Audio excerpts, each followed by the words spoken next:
енді ең бірінші Айжамал апай, мен неге осы ұлттық бірыңғай тестілеу туралы сізбен сөйлескім келді. Мен жақында осы 1-2 аптаның шамасында Талдықорғанға барып келдім. Елжыққа дейді ғой, Талдықорғанға барып келдім. Сол жерде бір қыз баланы білетін едім, жоғары сынып оқитын. Ол бала естуімше мына мектептің қоғамдық шығармашылық жұмыстарына жақсы қатысады, сабағы да жақсы, бір көзі жанып тұрған, менің енді көзқарасымша болашағынан үміт күтуге болатын балалардың бірі. Енді дәрігер болғысы келеді екен деген хабарым бар. Сосын соның несін мен кездесіп қалдым анасымен. Сосын енді қазір мектеп бітіру жақындап қалды. Сосын тестілеу жақындап қалды. Колледж бітіріп жатқандар, сосын мектеп бітіріп жатқандар енді бақтарын сынайтын уақыт қой қазір. Сосын енді сөздің арасында былай айттым, енді мединститутқа тапсырайын деп жатқан шығарсыңдар, мединститутқа түсетін баратын шығарсыңдар деп. Сосын оның жаңағы қыздың өзін көрген жоқпын, енді анасы қайдан біз деген тақырып кезейміз ғой деп жаңағы шорт кесіп әңгімені үзіп тастағанда өзім бір түрлі болып қалдым. Сонда онда мүлдем үміт жоқ ол адамда. Сосын айттым, ол десем, сұрастырсам айтады, ой, қызым да сұрастырып біліп жатыр, мен де білдім. ОБТ-дан жоғары балл алу үшін, мысалы 120 шамасындағы балл керек қой, енді мединститутқа түсу үшін жоғары балл алады дейді. 1,5 миллион керек екен. Ал енді гранттың өзін алып беретіндер бар екен дейді. Оған 5 миллион ақша керек екен дейді. Ондай ақша бізде қайда деп, енді болды ОБТ-дан да, жоғары оқу орнына түсуден де үмітін үзіп отырған бір картина дейді ғой, соны көрдім да, содан бері сол есімнен кетпей жүр. Енді бір жағынан қарағанда енді ой, өсек қой, соған сеніп отырған адамдар, олардікі дұрыс емес деп те айтуға болады. Бірақ енді екінші жағынан бекер әңгіме емес шығар деп ойлаймын енді. Соған не дейсіз енді осы мәселеге сіздің ойыңызды білгім келіп тұр. Енді дұрыс. Бізде мынау тест тапсырған уақытта жалпы мен неше жыл мектепте жұмыс жасадым. Біз осы Алматы облысының оқимын, білемін, үйренім деген балаларының барлығына түгелменен сабақ жүргіздік. Оларды оқыттық. Арнайы өздері келгендер болды.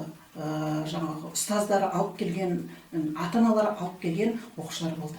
Біз сонда байқағанымыз белгілі бір сол аудандардағы, сол ауданның мектептеріндегі дайындығы мықты балалар болады. Мысалы біз қанша уақыт дайындап жүргенде Қапшағай қаласының оқушылары өте үздік.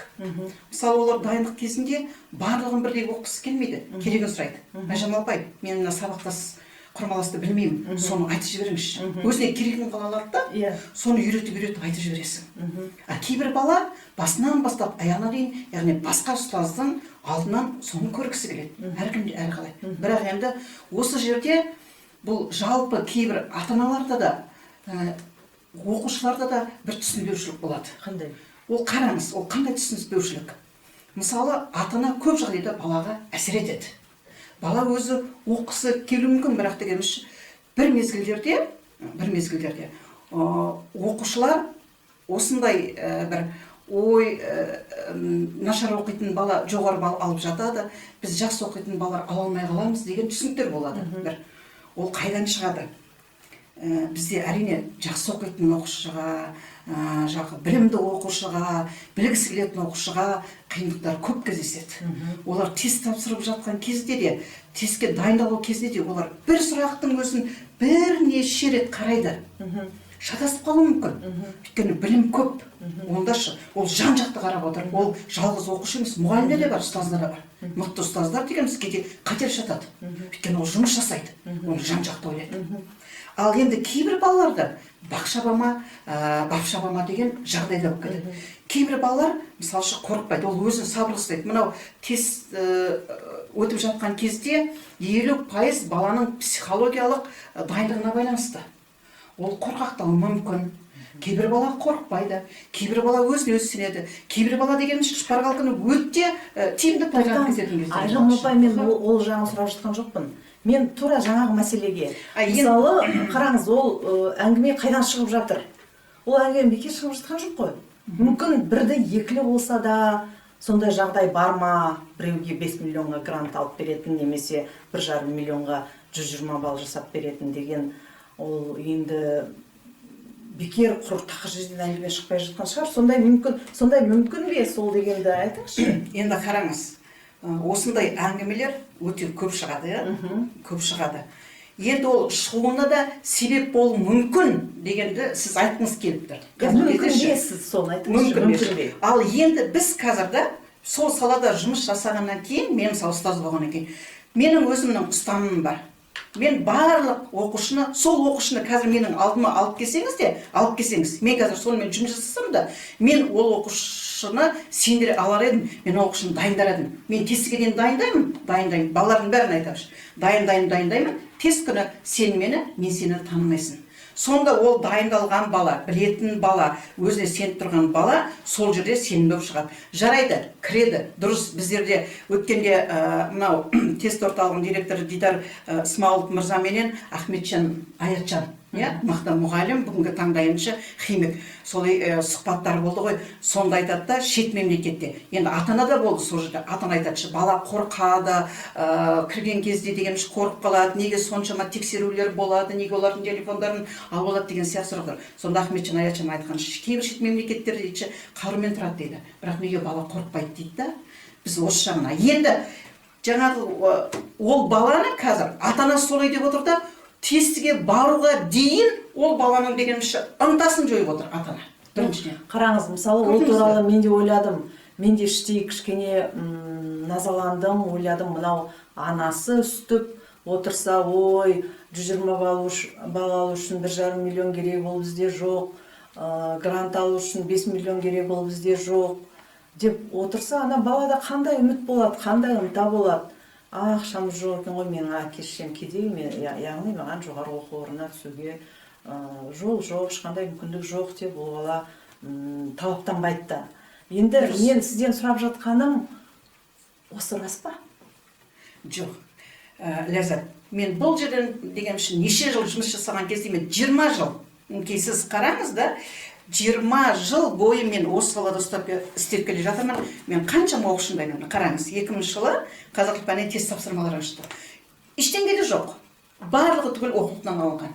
Өткенде орталықтың басшысы айтты, кез келген нәрсе оқулықпенен шешіледі деді. Оқулықтың ішіндегі мәселені шеш. Егер оқушы осының ішіндегі мәліметтердің барлығын білетін болса дегенше, оған қорқудан қажет жоқ. Біріншіден, екіншіден, апелляцияға берген кезде, кез келген уақытта ол жерде комиссияның төрағасы бар. Ең бір мұғалімдердің білімін киіміне қарап емес, мені қарап бағалайтын орталық ол тест орталығы. Енді қараңыз, сол оқушының қандай сұрақпен келген несі болса, жаңағы дау тудыратын мәселесі бар, сол жерде шешіледі. Оның бәрі немен шешіледі? Оқулықпен шешіледі. Мына жерде оқулықтың бетін ашыңыз, көрсетіңіз, бала жазды, ол қайда бар? Мінекей оқулықпен шешіледі. Ендеше мен айтар едім, оқулық. Екіншіден, ол ұстазға да байланысты. Оқытушы ұстазға да байланысты. Бұл жерде мен қалай оқытты, егер жаңылып қалса не болады деген сұрақ емес бұл. Тура жаңағы қайтадан келейікші. Осындай бір белгілі бір қаражат көлеммен жоғары балл жасалады екен, белгілі бір қаражат көлеммен грант та жасалады екен. Мысалы, мен ол адам айтқаннан кейін ойланып қарадым, басында маған сенімсіз болған 5 миллионға кім оны грант сатып алады деген. Артынан ойлап қараңыз, қазір кейбір жоғары оқу орындары бар, 1 жылдық ақысы 1 миллионнан асып кететін. Әрине, анау 4 жыл бойы 1 миллионнан асып кететін ақша төлесе, ол шамамен 7 миллион болады. Ата-ана ойлайды, одан да мен ақыл оқығанда 7 миллион төлейтін жерге мен одан да 5 миллионның грантын алайын деп ойлайды. Сондықтан ол мүмкін баға екен.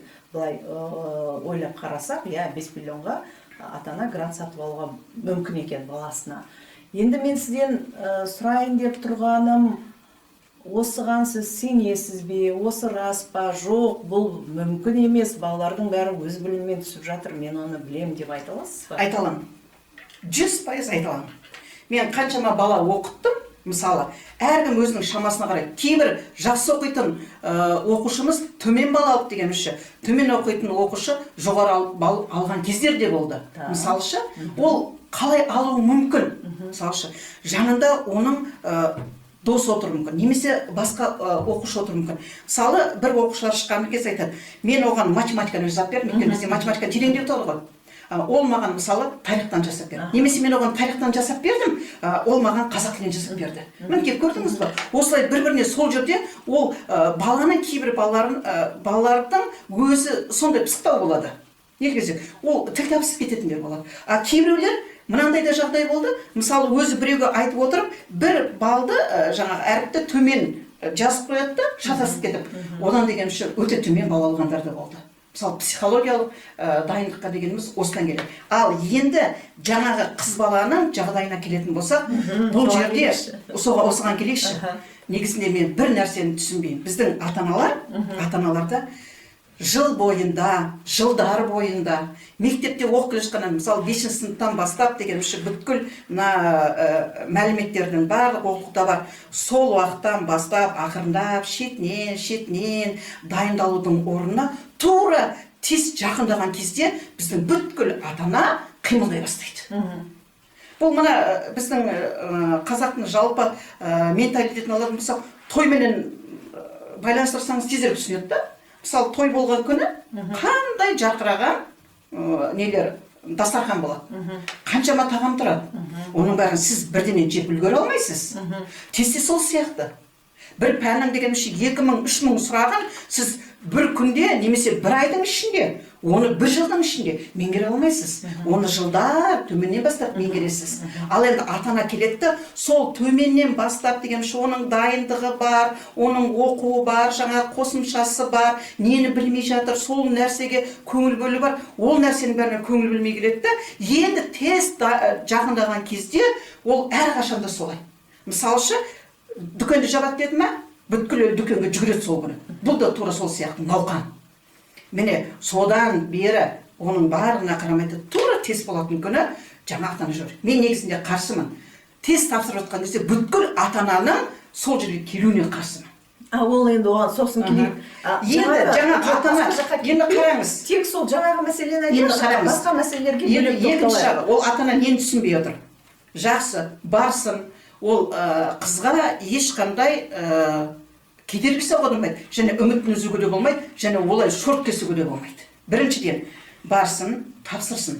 Ол жерде 4 жаңағы институтты таңдайды. Таңдауға келген кезде жарайды, ол Алматыға түсе алмас. Ақтөбе бар, мысалы Семей бар. Жоқ, ол таңдау туралы сосын келейік. Мен дәл қазір мен осы сұхбатты жасауға итермелеген осы мәселе болды ең бірінші. Қараңыз, сіз соны енді былай айтыңызшы, сіз көп жылдар бойы тәжірибеңіз бар, мектептің бітірушілерімен жұмыс істеп жатырсыз, ұбт-ны білесіз, қалай өтетінін. Сонда сіз, мысалы, мен бәрібір ойда қалдым. Осыны көп, содан бері 2-3 апта өтті ме, әлі ойлап жүрмін. Ойладым, ол мысалы жаңағы 1,5 миллион алып жоғары бал жасауды ол бір адам жасай алмайды жалғыз өзі. Яғни тесттің таратып, соны жүргізуші жалғыз өзі, немесе ана жақта техникалық жағынан ана сканерлейтін, я болмаса тағы біреу олардың өзін бірталай адам бақылап тұрады. Бұл егер жасалатын болса, бірнеше адам бірігіп жасайтын іс-әрекет жаңағы, бір белгілі бір балаларға жоғары бал жасап беру деген. Сондықтан енді сыбайлас жемқорлық дегеннің өзі осы ғой, сыбайлас жемқорлық. Ана адамдар бір-бірімен сыбайласып жасайды ғой оны. Енді сіз осыған жоқ, ол бізде Қазақстанда мынау бір ұлттық бірыңғай тестілеуде мүлдем болуы мүмкін емес деп айтасыз ба? Айтамын. Мүлдем болуы мүмкін емес деп мен айтамын. Неге деңізші? Өйткені 20 жылдың көлемінде мен оқушымен жұмыс істеп келе жатырмын. Қазір сол оқушылармен әлі күннен араласып тұрамын. Соның ішінде дегенше осынша мен миллион беріп осылай түстім. Апай деген оқушым жоқ, біз көзімізбен көріп отырмыз. Алып барамыз, шығады, оның нәтижесін көреміз. Ал бүгінгі таңда тіпті жақсы қолжетімді үйіңізде отырып компьютер арқылы нәтижесін баяғыдағыдай егер мен Қазақстанды белгілі бір күнде жаңа кезекке тұрып ала алмай қалып бір-біріңізді іздеп жүрмейсіз. Бәрі ашық түрде тұр. Сондықтан мен оны айта аламын, Ләззат. Енді мен ол ортасынан бөлейін. Мысалы сіз жылда немесе 2 жылда бір рет жаңағы өзіңіздің мектеп бітірушілеріңізді алып бірыңғай тестілеуге барасыз. Олар кіріп кетеді. Сіз мүмкін сол жерде күтіп отырасыз, қайтып келесіз. Сосын олар шығады. Сонда шықты, одан кейін нәтижесі шықты деген біраз уақыттан кейін. Сол нәтиже ана баланың деңгейіне, білім деңгейіне сай болып шығады? Сай болып шығады. Ары кеткен кезде мысалы 3-4 балл болуы мүмкін, 10 балдықта арасында мысалы айырмашылық болуы мүмкін. Не жоғары, не төмен. Кейбір төмен алып жүрген оқушыға 5-6 бар артық қосылуы мүмкін. Кейбір жоғары балл алып жүрген оқушыдан мысалы 3-4 балл кем болуы мүмкінші. Бірақ бұның барлығына алдын ала жұмыс жасап, біз осыған дайындаймыз. Ол енді 4-5 балл жарайды, ол түрлі себептермен артық кем болуы мүмкін. Ол жаңағы ойыңызды түсініп тұрмын. Ал бірақ жаңағы ол сол балалардың білім деңгейіне сай нәтиже болып шыға ма? Білім деңгейіне сай нәтиже болып шығады. Шамамен қанша жыл беріп жүрміз, мен оқытып, дайындап жүрміз, мысалы сол шамада келеді біздің балаларға. Енді қателесіп, жаңағы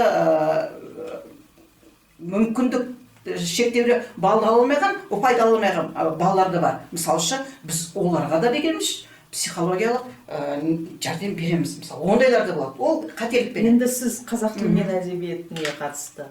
Қазақ тілі мен әдебиетін дайындап, соны көбірек қадағалайсыз. Ал енді басқа химия, биология, физика, математикадан да сол балалар сол деңгейде балдарын алып шығады? Деңгейде балалар алып шығады. Ләззат, ол енді бар ғой, қазір мен жалғыз мектептің оқушылары емес, мысалы сырттан да келетін оқушылар бар, мысалы дайындалады.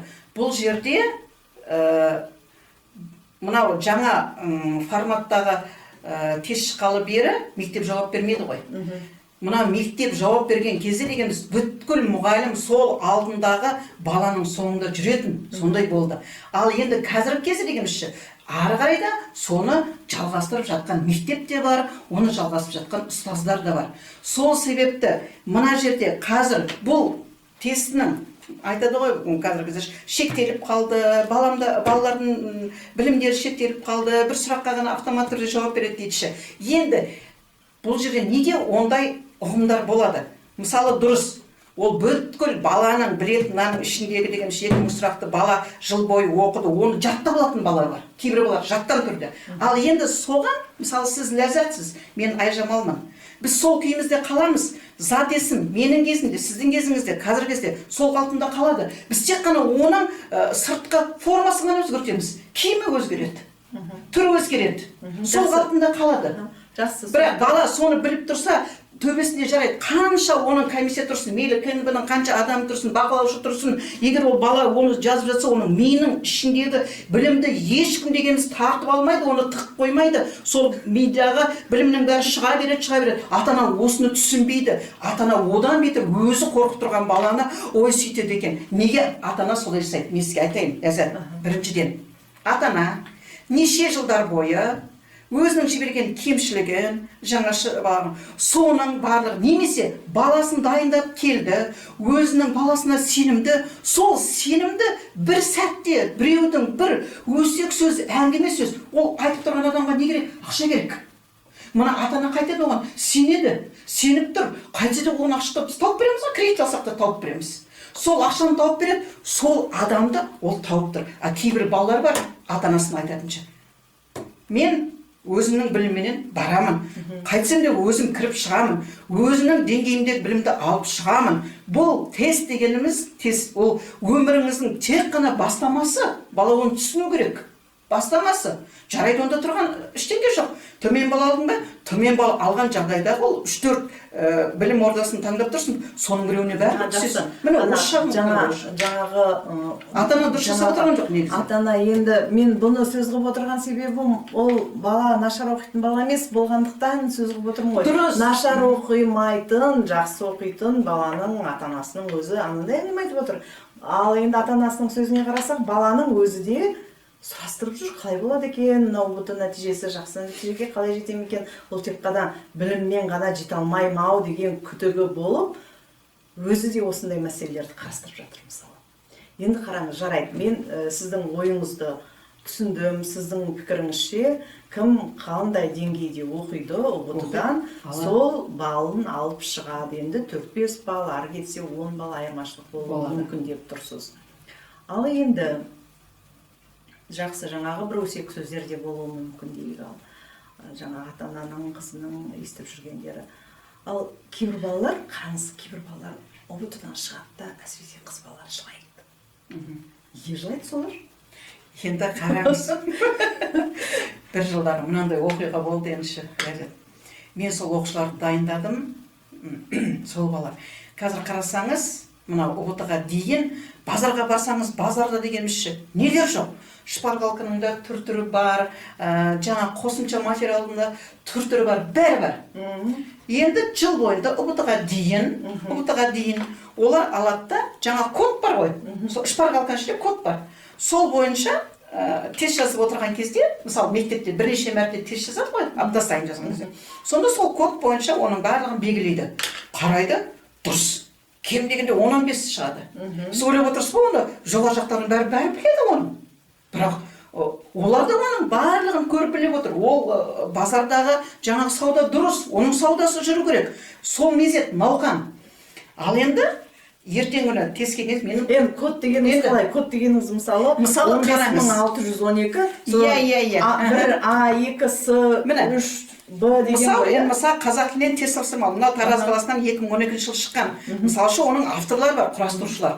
Бұлардың міне бұның барлығын тест орталығына алды дейсіз ба? Жоқ. Бұлар мінекей дегеніміз, міне кітапша. Бұны сіз де жасай аласыз, мен де жасай аламын. Әрбір мұғалім шығармашылықпен айналысатын мұғалімнің бәрі жасап. Мысалы мына тестілердің ішінде қараңыз, бәрін түгелменен. Түгел бар. Бұның ішінде сұрақтар бар. Ол сұрақтардың барлығын жинақтайды. Мысалы, аға ашық буын, мына жерде көрдіңіз бе? Ашық пен қысаң, ашық рай, бәрі аға байланысты. Көрдіңіз бе? Код дегеніміз осы. Ана жер осы балаға сұрақ келіп тұр, ашық райлы түрдің көрсетіңіз дейді. Мінекей, ол мысалы мына жерде тұр. Ол мына кітаптың ішінен алынған. Ол бала осы кітаптың бірнеше, мысалы бір аптада 4 вариант келетін болса, мынаның осы 4 бар. 4 вариант келеді, 4 вариантта ойлап қараңыз деген 80-100 сұрақ болады бір қазақ тілінен. Сол сұрақтың барлығын осы құрастырушылар оны жинақтайды. Код дегеніміз осы. Енді бала осыны. Енді ол мына кітапты бүйтіп көтеріп жүрмейді, оның қолында кітапша болады. Ол бала соған сенеді да, енді тест басталардың алдында бізде тағы да тестке кіріп жатқан кезде 1000 теңгеге аласашы, мына жерде код бар дейді. 1000 теңге деген оған ақша емес сияқты көрінеді.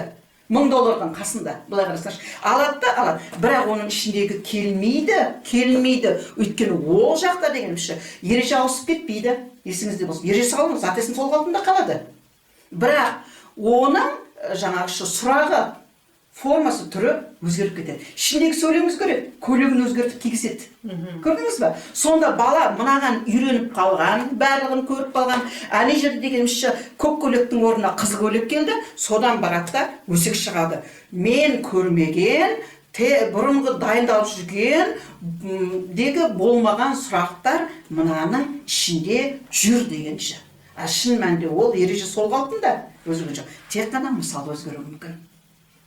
Жаңағы жерде мәтін өзгеріп кетуі мүмкін, мәтіннің жаңағы логикалық сұрақтары өзгеріп кетуі мүмкін, оның орындары өзгеріп кетуі мүмкін. Бірақ барлығы сол қалпында. Сіз менмін. Сіз бен мені табу керек болады. Қыздар шығып неге жылайды сонда? Енді қараңыз, жылайды. Ол жылайтын себеп мынандай жағдайшы.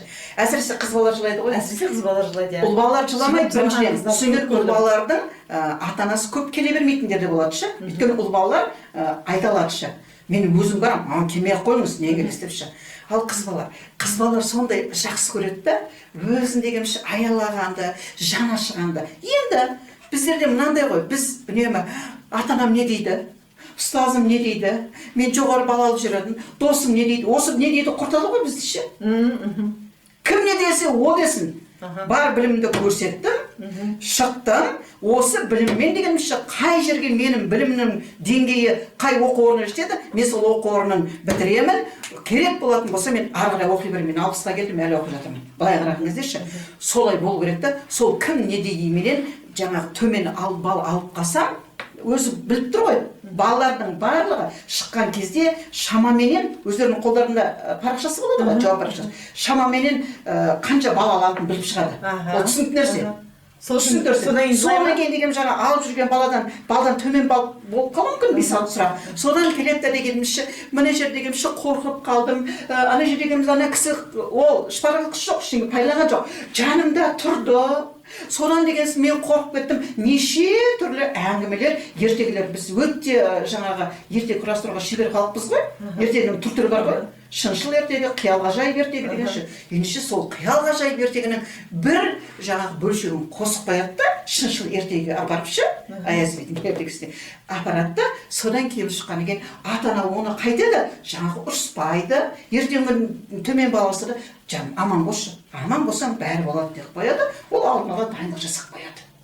Сонда сіздің ойыңызша ол қыз бала дейді, қараңыз, белгіледі, енді өзі көріп отыр, 60-70% сұрақты білмеді. Сөйтіп білгенше сол 30-40%-ын белгілеп шықты. Соған енді сонда сылтау іздеп жылай ма? Қорқып кеттім, жаңағы ондай болдым, мұндай болдым. Сылтау іздеп, сұрақтар қиын келді. Сылтау іздеп жылайды. Сол ақталу үшін жылайды деп тұрсыз ба? Сылтау іздеп жылайтындар бар, ақталу үшін жылайтындар. Енді екінші, үшінші бір топ бар. Шын мәнінде дегенімізше сол жерде өзінің білгендерінің барлығын түгел жеткізе алмай қалған кезде жылайтындар. Ол мүлдем басқаша топ. Оларды түсіну керек та. Ол неге жеткізе алмайды? Ол жеткізе алмай қалады. Ол сол ортаға, мына айтамыз ғой, тест тапсырардың алдында, мысалы үшін апарып, отыратын орнын көрсетіп, сол жаңағы аудиторияны көрсетіп, айналасындағылардың бәріменен қарым-қатынас жасатқызып, солай жасайды да, соған бейімделіп кетіп, соны пайдаланатын бала бар да, содан екінші дегенімізше, үнемі деген жаңағы өзінің ешкімменен сұрамай, ештеңкен дегенімізше ойламай келетін бала бар да, сол өзінікі бола алмай қалса, сол өзіндікі болмады деп, соған қиналатын бала бар. Түсіндіңіз ба? Содан кейін тағы да бір жағдай бар. Кейбір мысалы балалар психологиялық жағынан сабырлы болады, шыдамды болады. Содан үндемей отырып дегенімізше, жаңаның бәрін белгілеп шығады. Кейбір балалардан бір нәрсе сұрауы мүмкін ғой. Ол бала үнемі үндемей отырып жұмыс жасап үйренген, біреу сұраған кезде ол шатасып кетуі мүмкін. Ол соған ыза болып та шығады. Менен анау сұрай берді. Ол көріп тұр ғой. Ананы белгілеп жатыр. Ана жерде қазір енді биылғы жылы мүлдем басқаша болуы мүмкін. Биылғы жыл тіпті қиын болуы мүмкін. Өйткені алыс отырады ғой. 1,5-2 метрге мысалы алыс отырады. Сонда ол жасайтын бала жасап шығуы мүмкін. Оған ешкім кедергі жасамайды. Ал көп болып отырған кезде ананы көреді, мына қыз математиканы жақсы біледі екен, бағана белгілеп отыр. Маған айтып жіберші, дейтші. Соған мысалы ол үйренбеуі мүмкін, алаңдауы мүмкін. Соған ол дегенімізше ренжуі мүмкін. Шыққаннан кейін дегенімізше ішіндегісінің эмоциясының барлығын, ол енді тестіден шыққан кезде ішкі эмоцияның шығуы. Көрдіңіз ба? Ата-ананың алдында эмоцияны, ол да дұрыс. Жылап, бәріп, жұбатып, оны басылғанда дұрыс. Ал екінші біреулері болады. Жаңағы мүлдем долы дейміз ғой, долы. Тіпті ештеңеге көнбей шыға салатта дегенімізше, ойбай, жүгіріп көшеге қарай жүгіреді. Машинаның астына түсем деп жүгіреді. Бүткіл ата-ана оның соңынан жүгіреді. Мысалшы, қажет жоқ ол нәрсені. Ол жаңа суицид деп жатырмыз ғой. Ол ата-ананы қорқытудың, өзіне бағындырудың, немесе бір басқа жолын табудың, немесе осыған ертең деген кім біледі, осылай жасасам маған тағы да әлдеқандай көмек болып қалады ма деген бір өзінше бір жолдар деп ойлаймын. Мысалы, біз өзіміз жүрген кезде оқушыны психология жағынан жылайсың ба? Қазір тестіге дейін жылайды. Мен өзім сол үйрендім. Жылайсың ба? Қазір жыла. Апай, мынаны түсінбей жатырмын, мынаны білмей жатырмын, мынаны дегеніміз не істеймін, мынаны түк миыма қонбай қойды, міне бір сабақтасыңыз, көбісі солай айтады ғой. Міне бір қабаттаса келетін тыныс белгісі деген бар, не ол деп. Жыла деймін, қазір сұра. сұра, мен саған айтамын. Ал ол күні сен кәдімгі тойға қалай барасың, қонаққа қалай барасың, жаңағы кештерге қалай барасың, ол сенің бір кешің, ол сенің бір мерекең. Ол мерекеде деген үшін біреу өзіне жақсы мереке жасауы мүмкін, біреу оған көңіл бөлмеуі мүмкін, оған маған көңіл бөлмеді, маған сөз бермеді деп ренжіп қайтуы мүмкін, ол тойданшы. Біреу өзіне келші. Сол сияқты өзіңе тамаша көңіл күй жасап шық мерекеге. Болды. Ал мереке қандай жағдайда өтті, ол өзің өсті. Одан кейін де талай мереке бар екен, ұмытпа. Міне. Жақсы, енді қараңыз, сіздің апарған ұлттық бірыңғай тестілеуге апарған балаларыңыздың ішінде жылап шыққаны кезі болды ма? Енді өзім бар, жылап шығып келе жатып, мені көрген кезде бұрып кеткен оқушыларым болды. Не үшін жылап шығып келе жатыр екен сол сонда? Сонда айтшы, мен ана жерде қателесіп дейді да, аның орнына бұны белгілеп қойдым. Басында мен оның бұ екенін білдім дейді. Бірақ енді бояуға келген кезде оны аны белгілеп қойдым. Менде ештеңе жоқ. Ал негізі белгілеп қойған біліп тұр екен, соны неге түзетпеген сол кезде? Енді оны қараңызшы, оны кейбір оқушылар болады, соңына дейін барлығын бірінші парақшаға белгілеп қояды да, ең соңында белгілеймін деп, оны әдемілеп белгілеп отыратын кезде, ал болыңдар деп уақыт келген кезде ол сасқалақтап қалатын кездер болады да, аяқ жағын бүйтіп дегенімізше жаңағы тез-тез бүйтіп шығарса, сол кезде бір жарым қате. Ол қатесі адам болмайды, ол біліп отырған балада ол кетіп қалуы мүмкін. Мысалшы, оны бүйтіп дегенімізше ол бала мүмкін емес, ол бала ғой. Бала тұрмақ біз үлкендер дегенше, әлі күнге мысалшы қателесетін кезде. Мұғалімдердің өзі тест тастап жатыр. Қазір мынау баланы қай мезгілде түсінеді? Мұғалімдер өз тест тапсырған кезде мұғалімдер түсініп жатыр. Қараңызшы. Өйткені өзінің басына келді ғой. Енді өзінде кеткен кемшілікті бұл жақсы болды бір шетінен. Неге деңізші? Енді мұғалім қараңыз. Мынау жақсы оқитын оқушы бар, жаңағы орта деңгейдегі оқушылар бар, жалпы балалардың барлығын дайындығы болады. Бір бала 5-тен бастап жақсы оқуы мүмкін, бір бала 10-шы сыныпта оның деңізші ерекше бір потенциалы ашылуы мүмкін, бір баланың ертең тест деген күні потенциалы ашылуы мүмкінші. Міне сол уақытты пайдаланып, сол кезде көру керекті балаға үйрете беру керек. Ашқызып, мына сол уақытта оның несі жаңағышы мүмкіндігі ашылған уақытта байлансаңыз, ол 5-6 сұрақты меңгеріп қалады. Менде бір оқушы болған, бізде бір оқушы болды. Қапшағай бір енді кетіп қалған, іздейміз ғой, оқушы жоқ. Мінекей бүгін кешке келді. Оған дейін балалар қаншама тест жасапса, кітапшаны алдық та, бүйтіп отырып, бүйтіп қарап шықты. Сол бала ертеңгі күні жақсы бала алып шықты. Көрдіңіз бе? Өйткені ол ана жақта жүріп, емін-еркін жүріп қалды да, келген кезде оның барлығы ертең тапсыратын барлығын түсінді да, бала сол уақытта ол біледі, білмейді емес. Балалар негізінде біледі, білмейді емес. Бірақ соны тек қана еске түсіреді. Қайтадан бір қайталайды, оның есінде қалды да, сол есінде қалғаны бойынша оның бәрін тұрып шықты. Ертең жүріп, апай, мен дегенімізше, мен сізді неге жаңағы үйіңізге дейін көтеріп алып барайын деген сөздер де болдышы. Неге? Өйткені біз кейбір жағдайда ойлаймыз балалардың мүмкіндігі, мына бала қалай болар екен деген балаларымыз жоғалып кетіп жатады. Өйткені ол сол жерде дегенше шын мәнінде барлығын түгелменен пайдаланып, сол мүмкіндіктің барын ашады. Оған ешкім кедергі жасамайды. Тестінің ол жерде өзіңде сұрақ кітапша, ешкім саған кедергі жасамайды. Қалай ашылам дейсің, қалай жазам дейсің, қалай көрсетем өзім дейсің, бар мүмкіндікті көрсетуге болады. Көрдіңіз бе? Енді қараңыз, осы тестке дейінгі психологиялық дайындықтың енді бұрын тесті енді балаларға қиын болды, біреу сөйтіп қалыпты, біреу бүйтіп қалыпты, жаңа психологиялық тұрғыдан оларға қиын болды деген әңгіме көп айтылатын.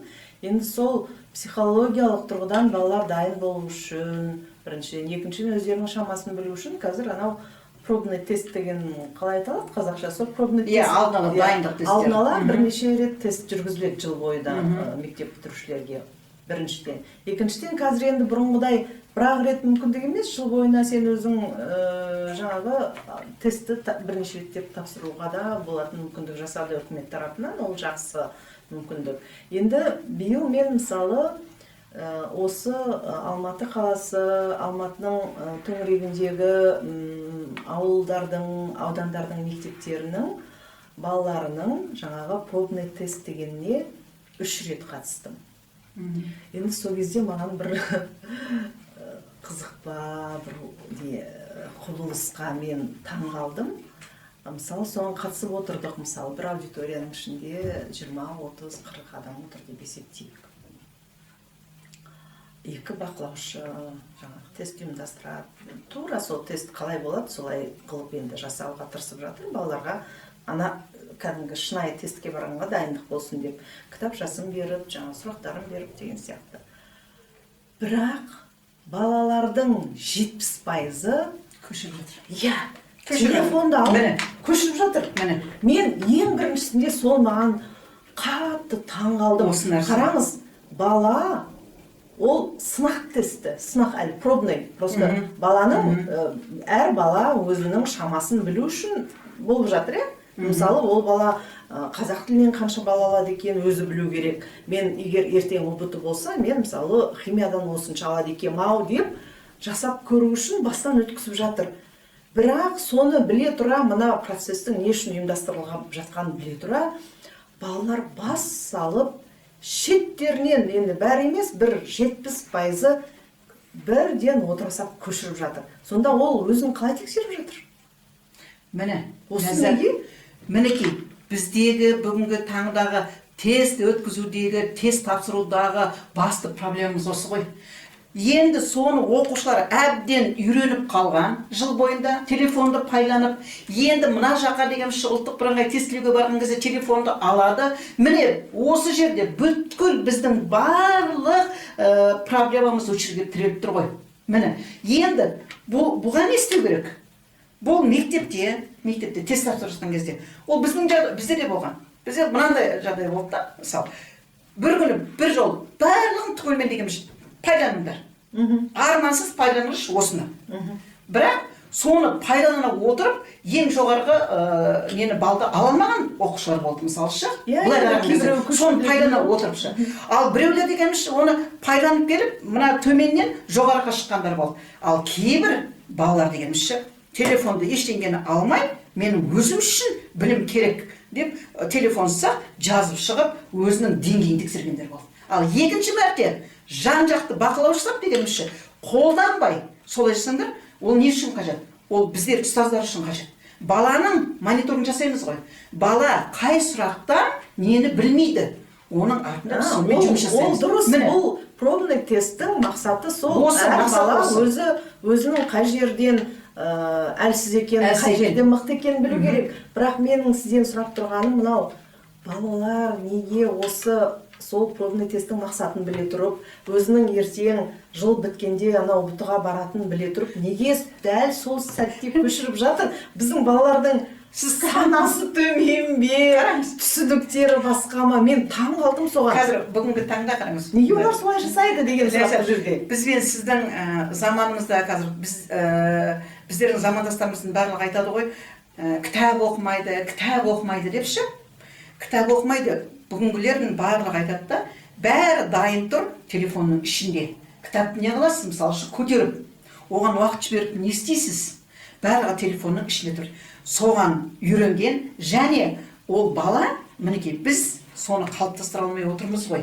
Міне, біз осы дағдыны телефонсыз, көрдіңіз бе? Біз қазір айтсақ, жемқорлықсыз өмір сүрейік деп жатырмыз.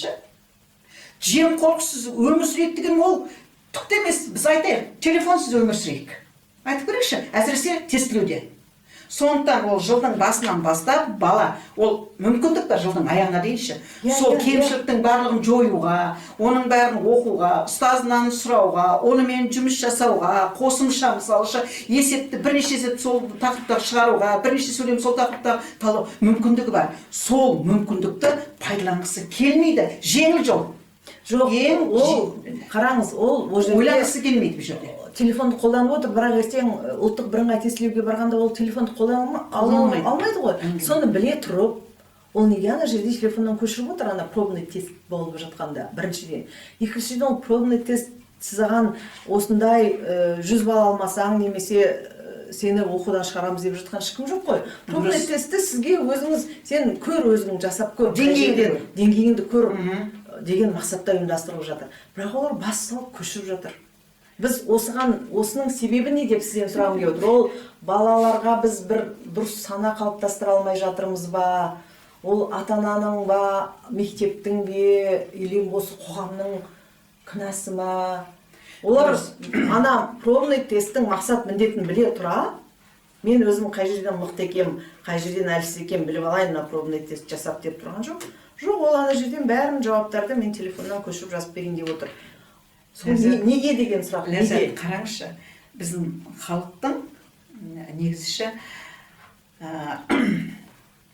менталитет өзгешелеу демейміз, бірақ біздің халық әбден бақылауға, немесе дегеніміз соны тексеріп тұруға, соны қадағалап тұруға әбден үйренгенді.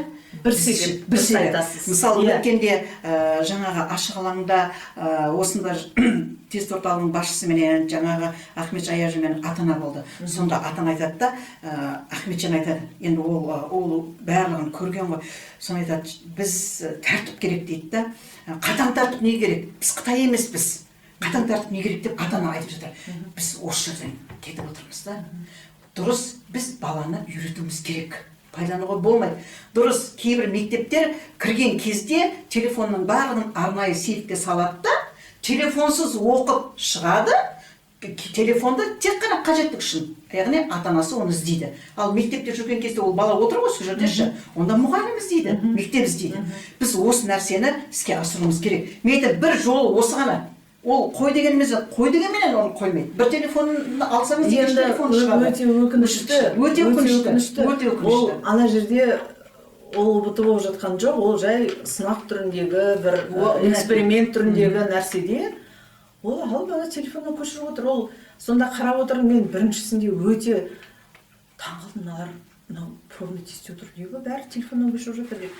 И сосын артынан бірақ жаңа 70% шамамен солай болды да, бірақ мысалы сол отырған 30-40 баланың бір 4-5-еуі өзі жасап отырды. Телефонда да шаруалары жоқ, өзі жасап, аналар телефонмен көшіріп, 11, мысалы 9-да басталса, 11-де, 11-жарымда шығып кетеді екен да. Бір 4-5 бала қалып, пысылдап отырып, ана ненің бәрін жауабын еш жаққа қарамай өзі белгілеп, есептерді шығарып, формулаларды жазып, тіпті сағат 1 болып кетсе де ананы жабысып алып, қағазды бермей әлі шығарып жатыр. Ол енді сондай бір 4-5 бала бір топтан шығады екен. Ол жаңағы өз күшімен, жаңа сіз айтып жатқандай, жақсы нәтижеге жететін балалар солар болатын шығар. Бірақ енді ең өкініштісі үлкен масса анау телефонмен көшіріп кетеді. Оларда тез жауабын жаза салып, тез бітіре салып, тез өткізе салып, тез кете салып. Мысалшы, өкініштісі осы топ бізде қазір әлі де болса бар. Басым бар емес, басым солар айтып отырмын ғой. 70-80% сол. Түсіну керек. Сонда қараңыз, біз қоғамды өзгертеміз. Анау батыстағы сияқты, Америкадағы сияқты демократиялық қоғам жасаймыз дейміз. Біздің ана 70% оқушымыз анандай болып отырғанда біз қалай өркениетке жетеміз деген сұрақ бұл жерде біріншіден. Екіншіден мен мысалы бұрын ата-аналардан жиі еститін, ой, менің балам пробный тест жазып жүргенде 100 алып жүруші еді, 120 алып жүруші еді, мені ой, бүгін мені 50 алып қалыпты, 40 алып қалыпты дегенде мен шынымен сол кісілермен бірге қиналып кететім, ой, бала не қылған шығар, жаңағы қорққан шығар, немесе тағы бірдеңке болған шығар, сұрақтар дұрыс келмеді ме екен, қиын сұрақ келді ме екен деп ана ата-анамен бірге қиналып қаладым. Қазір енді мен жаңағы бір жылда 3 анандай пробный тестке қатысып, анандай картина көрсетіп, мен ол ата-аналардың сөзіне енді сенбеймін. Сіздің балаңыз пробный тестте бәрін көшіріп 100 алып жүрген. Дұрыс. Осы. Жауабым осы оларға енді.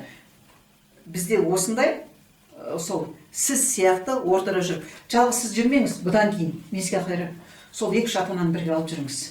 Бізде ондай жағдайда болды. Сөйту керек екен. Біз осындай әдістемені де көрдік. Соңғы бір аптада жаңағы балалар дайындыққа келеді ғой. Мұғалімдің оқытушы дайындап жатыр. Бірақ бала оған келмейді, дайындалғысы келмейді. Біз ата-аналарды кезекшілікке қойдық. Біз ондай тәсілді де пайдаланып көрдік. Ата-ана кезек. Сонда ата-аналар айтқан, апай, анау тұрмай жатыр, анау келмей жатыр, мынау болмай жатыр. Содан кейін біріне бір табыстап, 2 күннен кейін ата ананың бәрі жоқ болып кетті. Көрдіңіз ба?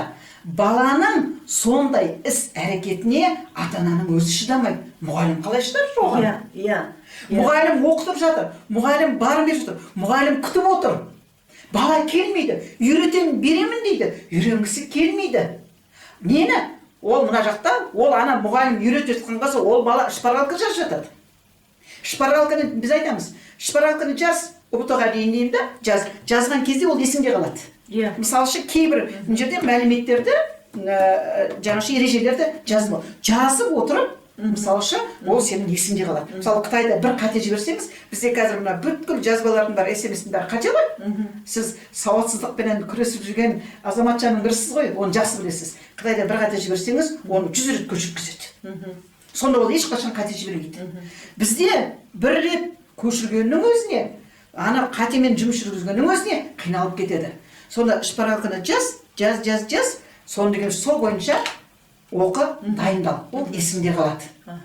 Жақсы, енді жаңағы сынақ үшін өткізілетін, жыл бойына өткізілетін тест кезіне ұсыныс айту керек екен, бір 2-3 ата-ана келіп қатысып көрсін, ана балалар қалай жатқанын. Әйтпесе ол жерге мысалы өткізіледі, ол жерге тіпті мұғалімді де қатыстырмайды. Мұғалімдер алып келеді баланы жаңағы пробный тестке, ол сол балалар жазып біткенше ол мұғалімдер күтіп жүреді далада, коридорда бір жерде. Балалар жаңағындай іште анандай жазады, шын жазатын 4-5 қана, 4-5 бала шынымен жазады, іштеңкеден көшірмей бәрін шығарып. Қалған 70-80% балалар түгел телефоннан бір-бірінен әйтеуір көшіріп жазып шығып кетеді. Сондықтан олар пробный тестінде қалай болып жатқанын көрсін. Оның қашанғы кім қадағалап қайта-қайта оның телефонын тартып алып отырады. Мынандай екен, бір телефонды алып алсаңыз, алып алды деп ойлайсыз ғой, енді ана бақылаушылар алып алып, ана телефондан жаққа апарып қойды, телефонмен қолданба, сен өзің жаз. Бір қарасаң, онда екінші телефон бар екен, соны шығарып отыр. Енді қараңыз, ата-ананың кейбір кезде жаңағы түсінбейтінді қайдан шығып жатады. Ата-ана мынау қосымша сабақ бергенге, жаңағы қосымша білім бергенге ақы төлегісі келмейді. Оған ұбт-да пайдаланатын қымбат телефон, оның бірнеше жаңа қосымшалар бар ғой, сондай телефон алып беруге күш салады. Жаңадай өзіңіз айтпақшы, осыншама ақша керек екен деп, сол ақшаны ойлайды. Сол ақшаны шетінен аз-аздан сол уақытқа дейін шетінен бөліп дегенше білімге қарай салса, мысалшы, сол күнге бала да сенім түрде келеді ғой. Көрдіңіз ба? Бірақ біз оған ақшаны құйып, телефонға құйып тастаймыз. Көрдіңіз ба? Ал білімнің бәрі тұр ғой. Әрбір мұғалім, әрбір пән мұғалімі, ол тұнып тұрған білім. Енді қараңыз, мына карантин жағдайында. Қалай болды? Жарайды, сіз ол ұбт-ны қоя тұрыңызшы қазір. Карантин жағдайында қандай болды ата-ана менен мұғалімнің, оқушының арасындағы байланыс? Қараңызшы, ата-ана баламен жұмыс жүргізіп қандай қиындыққа түсті? Көрдіңіз ба? Сіз мінекей, мынау жақсы болды негізі. Мына карантин бар ғой, шын айтамын. Шын. Бұл бар ғой бір мұғалімдердің жаңа статусын көтеруге, мұғалімдердің айлығын жоғарылатуға бір жақсы жағдай болды. Мен өзім сөйтіп ойлаймын да. Өйткені ата-ана баламен жұмыс жасады. Енді қараңыз, балаға не керек? Балаға кішкентай ғана бұрышқа жағдай жасап қойыңыз. Ондай болған жоқ қой. Карантинде біз осыны жасадық. Ол тұрмақ дегеніміз мұғалімдердің өздері. Мысалшы, барлығында бір жағдай болған жоқ қой. Сабақ беріп жатады, ана жерде тамағы бар, ана жерде баласы бар, ана жерде сабақ беру керек. Сонда біз былай қарап отырсаңыз, шет мемлекетте өзіңіз білесіз. Кішкентай ғана кезі келген жерде, ол өзінің ыңғайлы болса болды, солай жұмыс жасай береді. Ана видео, аудиозаписінің несіне, жазбалардың өзіне шығу үшін оның барлығын, айналардың барлығын жөндеп, дұрыстап, ана теледидардың алдына шығу үшін дегеніміз, оған неше жаңағы грим әдемілеп, оның барлығына мәселе онда емес. Дұрыс, сіз онсыз әдемісіз. Біліміңіз бар, сіз әдемісіз. Көрдіңіз ба? Біз мынау қазір дегеніміз ғылыми білімге қарамаймыз, бізші қазір өсек деген білімге қараймыз. Соны не жерде шығарған кезде, мен теледидардан балапан арнасынан қарап отырдым, мен бүткіл сабақтарды қарап отырдым да, енді сонда бір бала тригонометриядан сабақ берді, өсу дамышы. Тақтаның алдында тұр, қандай табиғи тақтаның алдында тұр, не қайдан шығады. Мына осы балапан арнасынан берілген жаңағы қандай керемет жақсы сабақтар болды. Сол сабақтарды қарап отырып ақ оқушының өзі, ата-ананың өзі көп нәрсені біле алады. Біз бір каналдан дегенімізше қаншама музыкалық, неге бәрі әнші болғысы келеді? Өйткені ол теледидар біздің балаларымызды тәрбиеледі. Әнменен дұрыс. Мынаны үйрену үшін кітапты ашу керек. Мынаның барлығы менің өзімнің ең жақсы көретін Райда Ыстықованың осы сөздіктері. Мынаны ашу керек, оны іздеу керек, оны қарау керек. Бұл қиын нәрсе ғой. Ана жерде телевизорда тұр. Телевизорда бәрі тұр. Көрдіңіз ба? Сондықтан телевизордан дегеніміз көрсетті, мысалы 10 минуттың ішінде барлығы қамтылды. Мінекей, бұл мемлекет тарапынан жасалған дегенімізше оқушыларға, мұғалімдерге, ата-аналарға деген көмек қой. Жасалып жатыр да. Бірақ біз соны қазір айтар едімше, кім қанша жаңа сабақты көрді. Мысалы сол бірте-бірте келеді. Егер біз осыны ары қарай тоқтатып қалмай, ары қарай жалғастыра берсек, ол өте жақсы. Мына жерде арнайы жаңағы қосымша сабақ беретін арналар көп қой. Біздер қазір жекеменшік арналар, жаңа мемлекеттік арналар көп. Мысалы осының ішінен қарап отырады. Бірақ бұл теледидар қазір көбісіне қолжетімді. Мына интернетіңізден көріп қолжетімді. Сондықтан теледидардан соны көбірек берсе. Жаңағы пәндерден қосымша жүргізуді, үйретуді, жаңа сөйлем талдауды, орнына қоюды барлығын түгелменен теледидардан көрсетіп жатса, мысалы оны бір рет қарамау мүмкін, екінші рет дегенімізше бүйтіп жана өту мүмкін, үшінші рет дегенімізше оны отыру мүмкін, төртінші рет дегенімізше соның ішіне кіріп кетуі мүмкін. Міне осылай үйретуіміз керек. Біз жалпы үйретуіміз керек.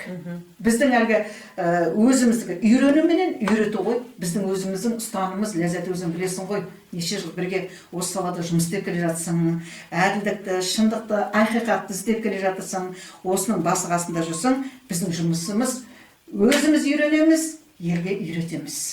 Сол үйреткен нәрсеңді үйренсе, ол балалығын жасайды. Ол күндердің күнінде оның барлығын түсінеді, өзінің уақыты келеді, өзінде баласы болады, оны оқытады, үйретеді, барлығы келеді. Бірақ біз үйретуден жалықпауымыз керек. Ал енді жаңа ата-аналарға тағы да айтамыншы, Ләззат, ата-аналарға айтар едімші. Ата-аналар, бұл қазір жаңа ақшаны жинап, сетевой маркетингтерден шықты ғой, неше түрлі. Енді содан ақ дегенімізші, бұл да сондай соның бір тәсілі ғой. Науқан кезінде сетевой маркетинг сияқтышы, жаңа өзіңіз айтырсыз ғой, анадан анау біреуің білші. Ол пайдаланатын адамдар бар.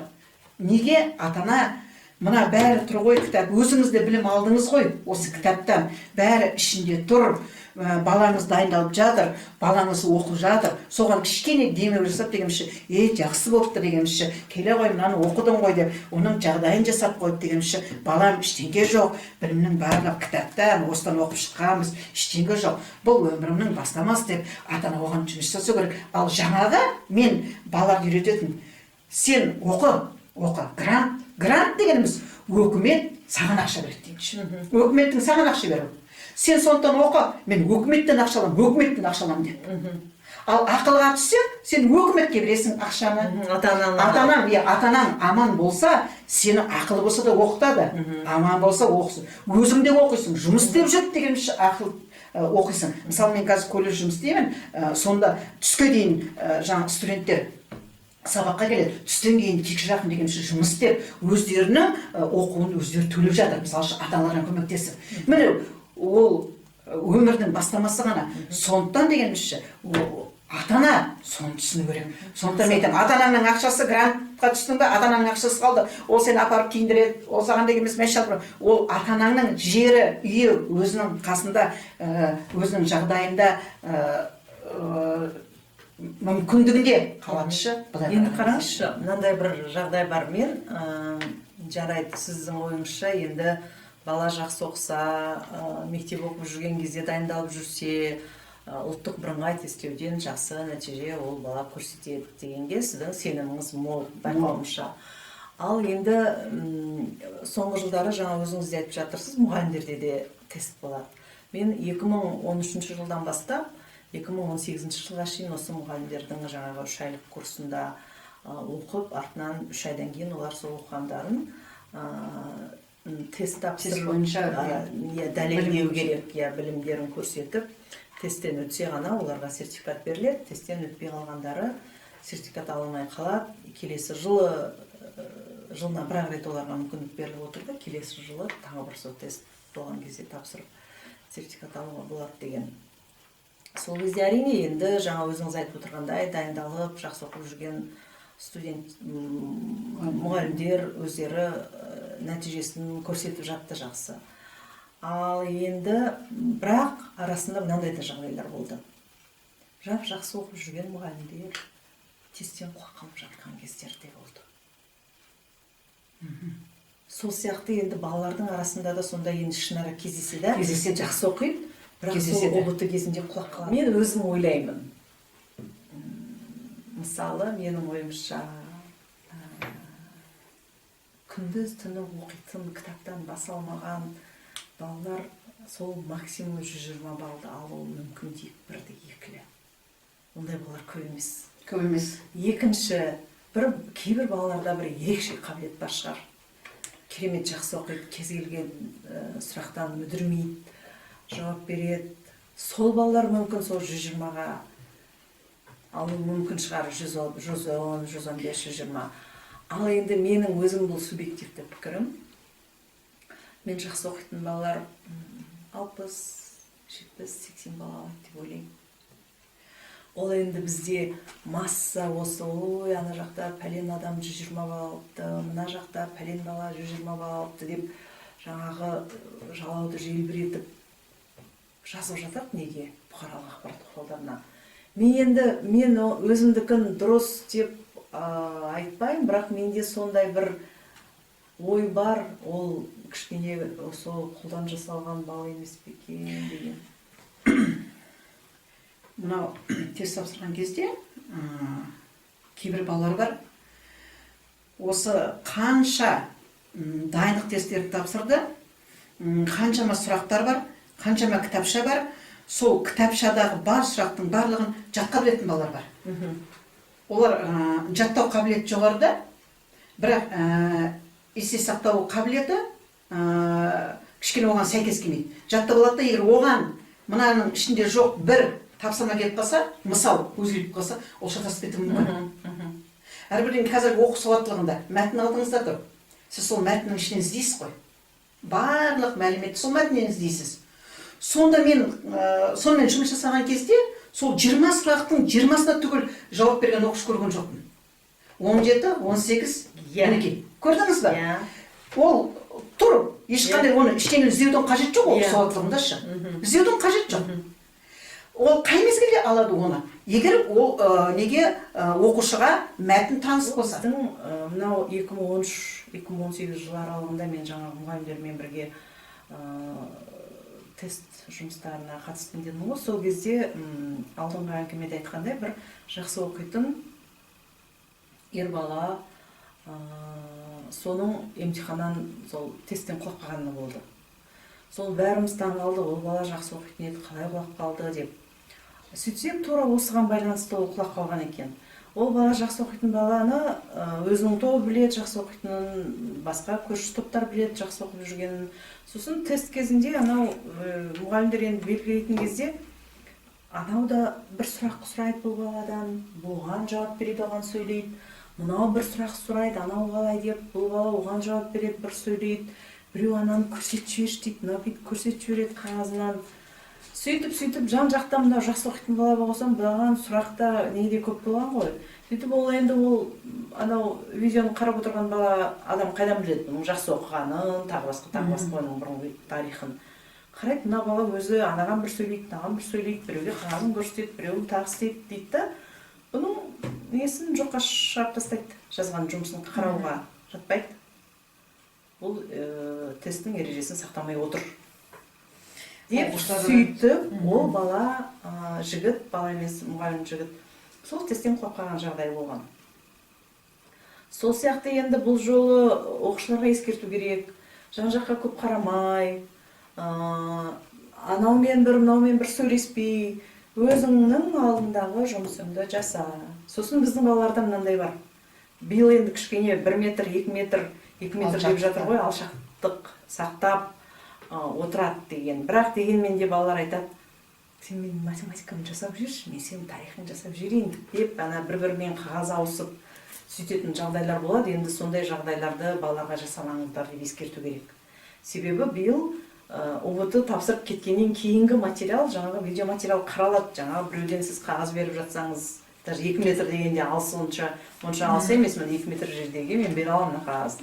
Сен менің математикамды жасап жүрші, сен маған бер, мен сенің тарихын қазір жасап берейін, мен тарихтан жақсы білемін деген сияқты. Сондай жағдайларға балалар ұрынып қалмау керек. Себебі сөйтіп бір кішкентай нәрсені жасаймын деп, ол балалар бүкіл нәтижесін жоққа шығарып алады. Ол жақсы оқитын бала болуы мүмкін, ол нашар оқитын бала болуы мүмкін.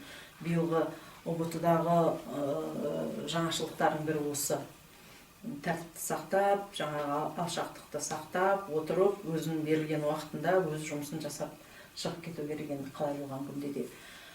Енді биылғы өзгешеліктердің тағы бірі, мынау карантинге байланысты ата-аналарға баруға рұқсат жоқ. Көп адам жиналмайды, ата-аналар ол жерге бармайды, ұлттық бірыңғай тестілеу болып жатқан жерге. Енді мен биыл енді карантинге байланысты оларға тыйым салынып жатыр. Бірақ мен өзім бұрыннан бері бір түсінбейтін нәрсе, ата-аналар несіне барады сол жерге? Барады, шөлдеп, шаршап, ана жерде сен ол жерге барып тұрғаннан қандай сенің балаңа жеңілдік? Сен ол жерге барып тұрдың не, үйіңде отырдың не, сонда сен нені дәлелдемекші ана жерге барып? Ой, мен баламды қатты жақсы көрем деп соны дәлелдей ма? Жоқ, мен саған жаным ауырып тұр, мен саған осындай тілекші болып тұрмын, мен сенімен бірге тура ұлттық бірыңғай тестілеуге дейін келіп далада күтіп отырмын деп сондай бір ой, сондай бір пікірді баласына жеткізбекші ме? Жоқ, енді өздерінің бір ынтымақтастығын көрсетпекші ме? Мен енді оны өз басым, басқа адамдар қалай қабылдайтынын білмеймін, мен өз басым түсінбеймін. Бұл жерден ынтымақтастықты да, жанашырлықты да дәл осы жағдаймен көрсетудің қажеті жоқ. Сен балаң тапсырып жатыр, өзің үйіңде бол, басқа шаруаңмен айналыс, я болмаса тағы басқа. Ал енді ата-аналар тыңдап отырсаң, ойбай, отыратын жер жоқ болып, сол жерде жүрдік, немесе ойбай, ішетін суда таппай, пәлен жерге барып су алып келіп, сол жерде сағат 1-ге шейін болып деп әңгімелерін айтып отырады. Тіпті біреулер отыратын жер жоқ болып, ана не шарбақ дей ма, неге шығып отырдық қой сол жерде барлық ата-аналар деп. Кім сізге ол жерге келеді, сіздің ол жерге барғаныңыз ештеңе шешпейді, қажеті де жоқ. Білмеймін енді, сіз осыған өзіңіз қалай қарайсыз? Бұл менің пікірім, ата-аналарға ол жерде не бар екен деп ойлаймын. Сол туралы өзіңіздің ойыңызды айтып кетсеңіз, сіз де енді бір жағынан ата-ана ретінде, сосын неше жылдық сол осы ОБТ-ға қатысып жүрген мұғалім ретінде ата-аналардың барғанына не пайда ол жерге? Бұл анау кімнің, Тұрсынбек Қабаттың кезіндегі бір күнгі ұлы төңкеріс деген әзілі бар ғой. Ол көрмеп сол ғой. Тура сол. Әрине, жаңа өзің айтып отырсың ғой. Ата-аналар сол күнге өзі жанашырлығын көрсеткісі келеді ме, қамқорлығын көрсеткісі келеді ме, оның барлығы соның ішінде. Иә, солай жасағысы келеді бір күнде. Бірақ бір күнменен дегенімізші, баланың білім дәрежесі көрсетіп тұрғанмен ол білімнің барлығы бірнеше жылға ғой. Иә. Көрдіңіз ба? Сонда кейбір ата-ана бірнеше жыл қасында болмай, бір-ақ күнде бәрін шешіп тастағысы келеді баласының алдындағы міндетін. Ол балаға қаншалықты ауыртпашылық емес, бұл жерде қиындық келтіреді. Ол бала анда отырып, сыртта отырған ата-анасын күтіп отырған бір оның сенімнен шығалдым ба, жоқ үмітін ақтадым ба деген ой тағы да туындатады. Сондықтан менше балалардың өзінің қатар құрбысы бар, өзінің ортасы бар, достары бар. Әрбірден шын айтсақ, кейбір кезде сол достары ата-ана шеше алмайтын мәселені шешіп кетуі мүмкінші. Мінекей, қамқор бола алады, қорғай алады, қолдай алады, жұбата алады. Көрдіңіз бе? Сол ортаға жіберу керек та. Өйткені сол барлығы бірге жүрген, бірге ойнаған, бірге оқыған, бірге дайындалған. Олар біледі. әбілің жаңағы ненің ережелердің жүйесін де біледі, формулалардың түрін де біледі, көмектесе алады бір-біріне. Ата-ана сыртта отырып ешқандай оған көмек көрсете алмайды. Ата-ана тек қана тілеуқор, баласының тілеуқоры, тілекшісі. Үйінде отырып, оның жағдайын жасап, келген кезде балам қалайсың? Айтыр, ой, аман есен дегенімізші, қандай тамаша, күн дегеніміз үлкен, сыннан өттім деп тек қана тілегін білдіріп отыр. Мен тек осыған неше жыл болды, ата-аналарға да айтамын, оқушыға да айтамын, барын айтып кетемін. Енді оңтүстікте бағана айтып кеттім ғой сізге, оңтүстік пен солтүстіктің арасында ол айырмашылық бар. Солтүстікте осындай жоқ.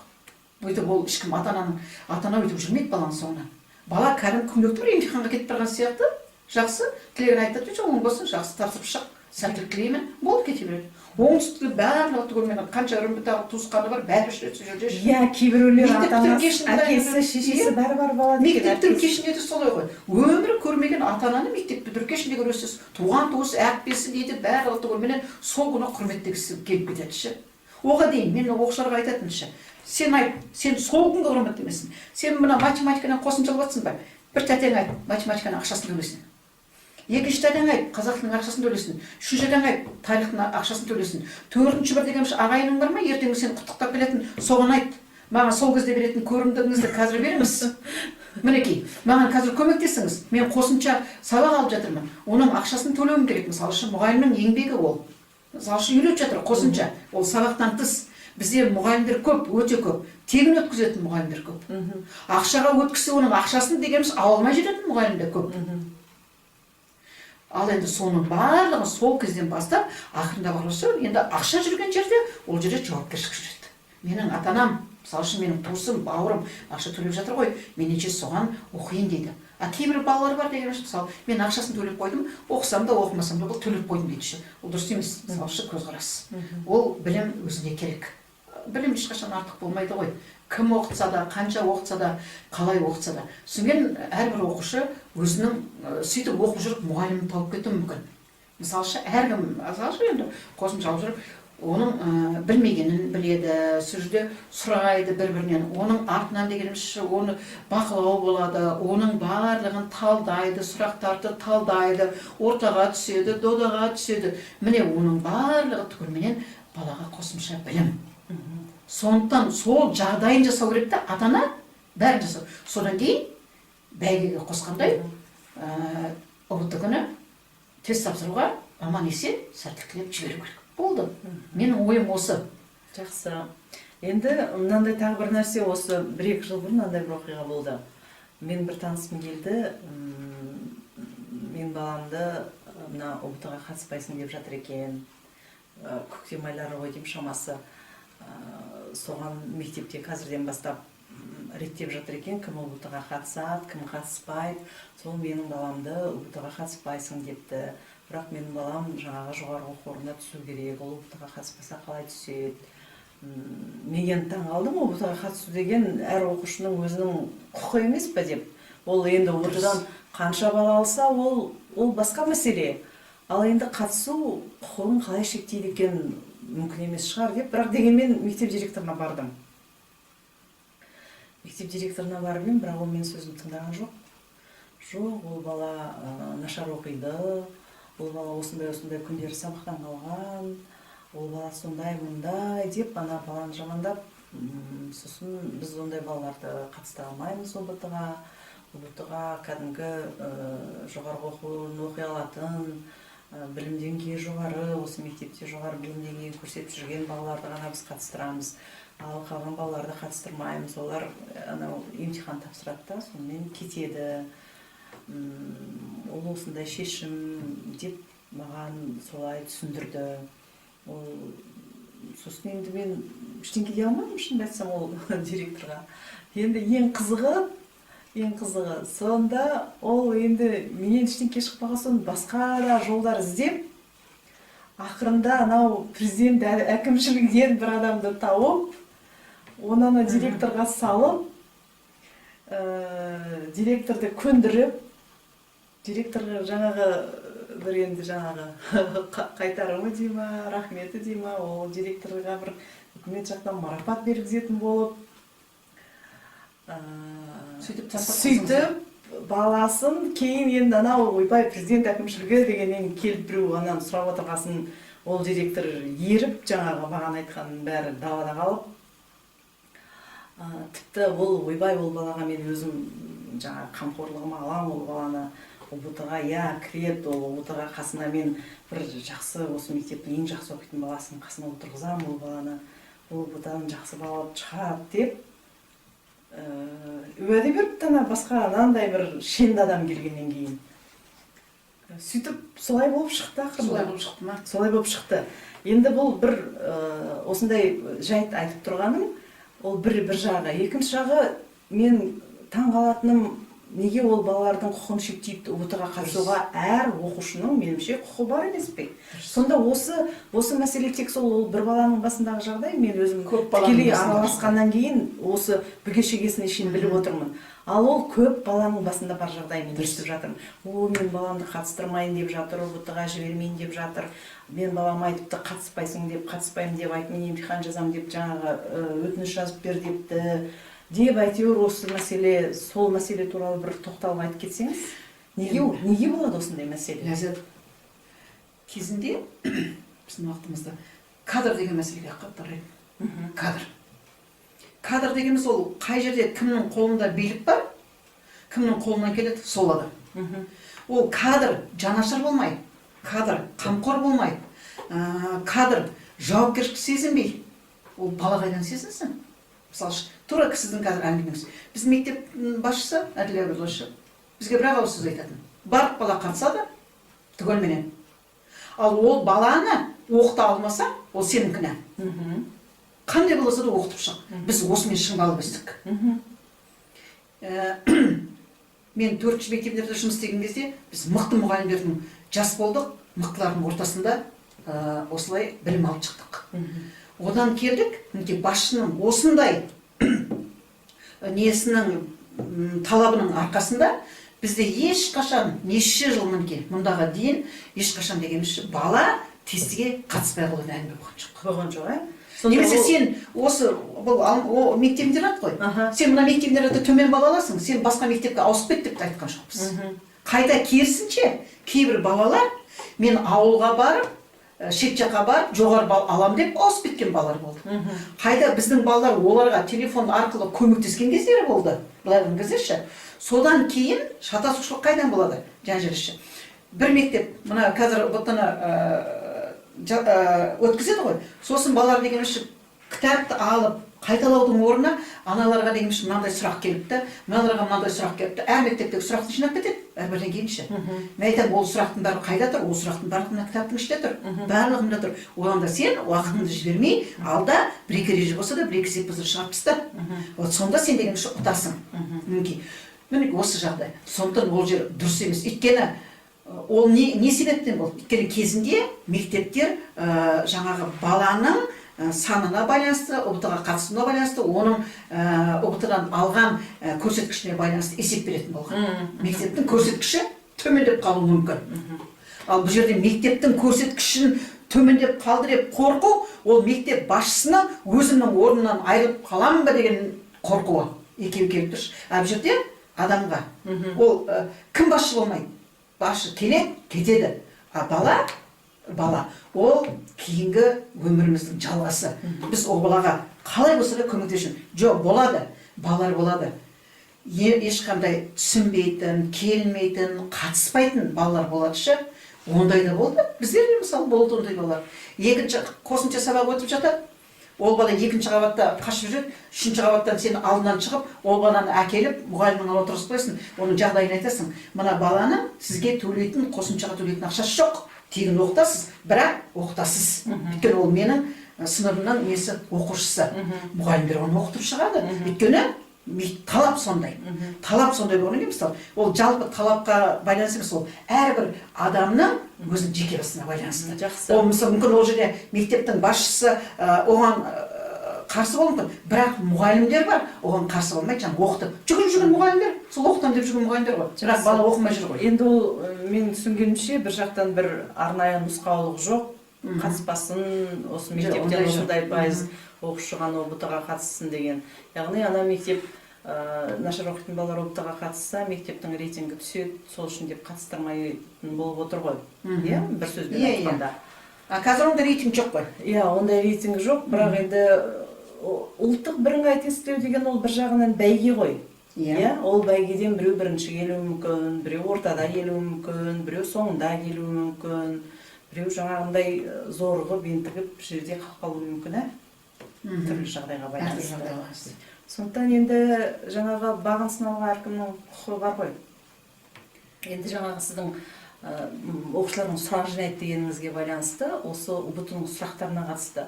Ол бір жылдары маған бір ата-аналар айтты, ол енді жаңағы арасында жыл бойына бір өткізіліп жататын жаңағы пробный деп сынақ тесттер бар ғой. Сол кезде біздің балаларымызға тарих пәнінен бір композиторлар туралы сұрапты. Ол композиторлардың тарих пәніне қатысы қанша деп маған солай айтты. Сосын енді олар білім саласында жүрмегесін, мен ана ата-аналардың өтінішін қарастырайыншы деп сол мектептеріне барып тұрып, анау тарих пәнінің мұғалімдерімен сөйлестім. Сөйтсем олар маған оқулықты ашып көрсетті. Мынау ол дұрыс сұрақтың ол болғаны. Себебі бұл Қазақстанның өнері, мәдениеті деген мәселелер қарастырылады тарихтың ішінде. Сол тақырыптарда, сол композиторлар туралы да мәселелер айтылады. Ол сұрақ болуы заңсыз емес. Яғни ол оқулықтың ішінде бар сұрақ. Мүмкін балалар өзі сол тақырыпты оқымаған шығар, ол кісінің балалары. Я болмаса сол күні сабаққа келмеді ма, әйтеуір балалар білмейтін болып тұр ғой, бұл бізге қатысы жоқ сұрақтар. Енді ата-анасына айтып тұр ғой, біз тарихтан тапсырып едік, бізден композиторлар туралы сұрады деп сол ата-аналарына барып айтып тұрсам, ата-аналар бізге барып, біз ананың бәрін қарасақ, ол мектептің оқулығында бар сұрақ екен.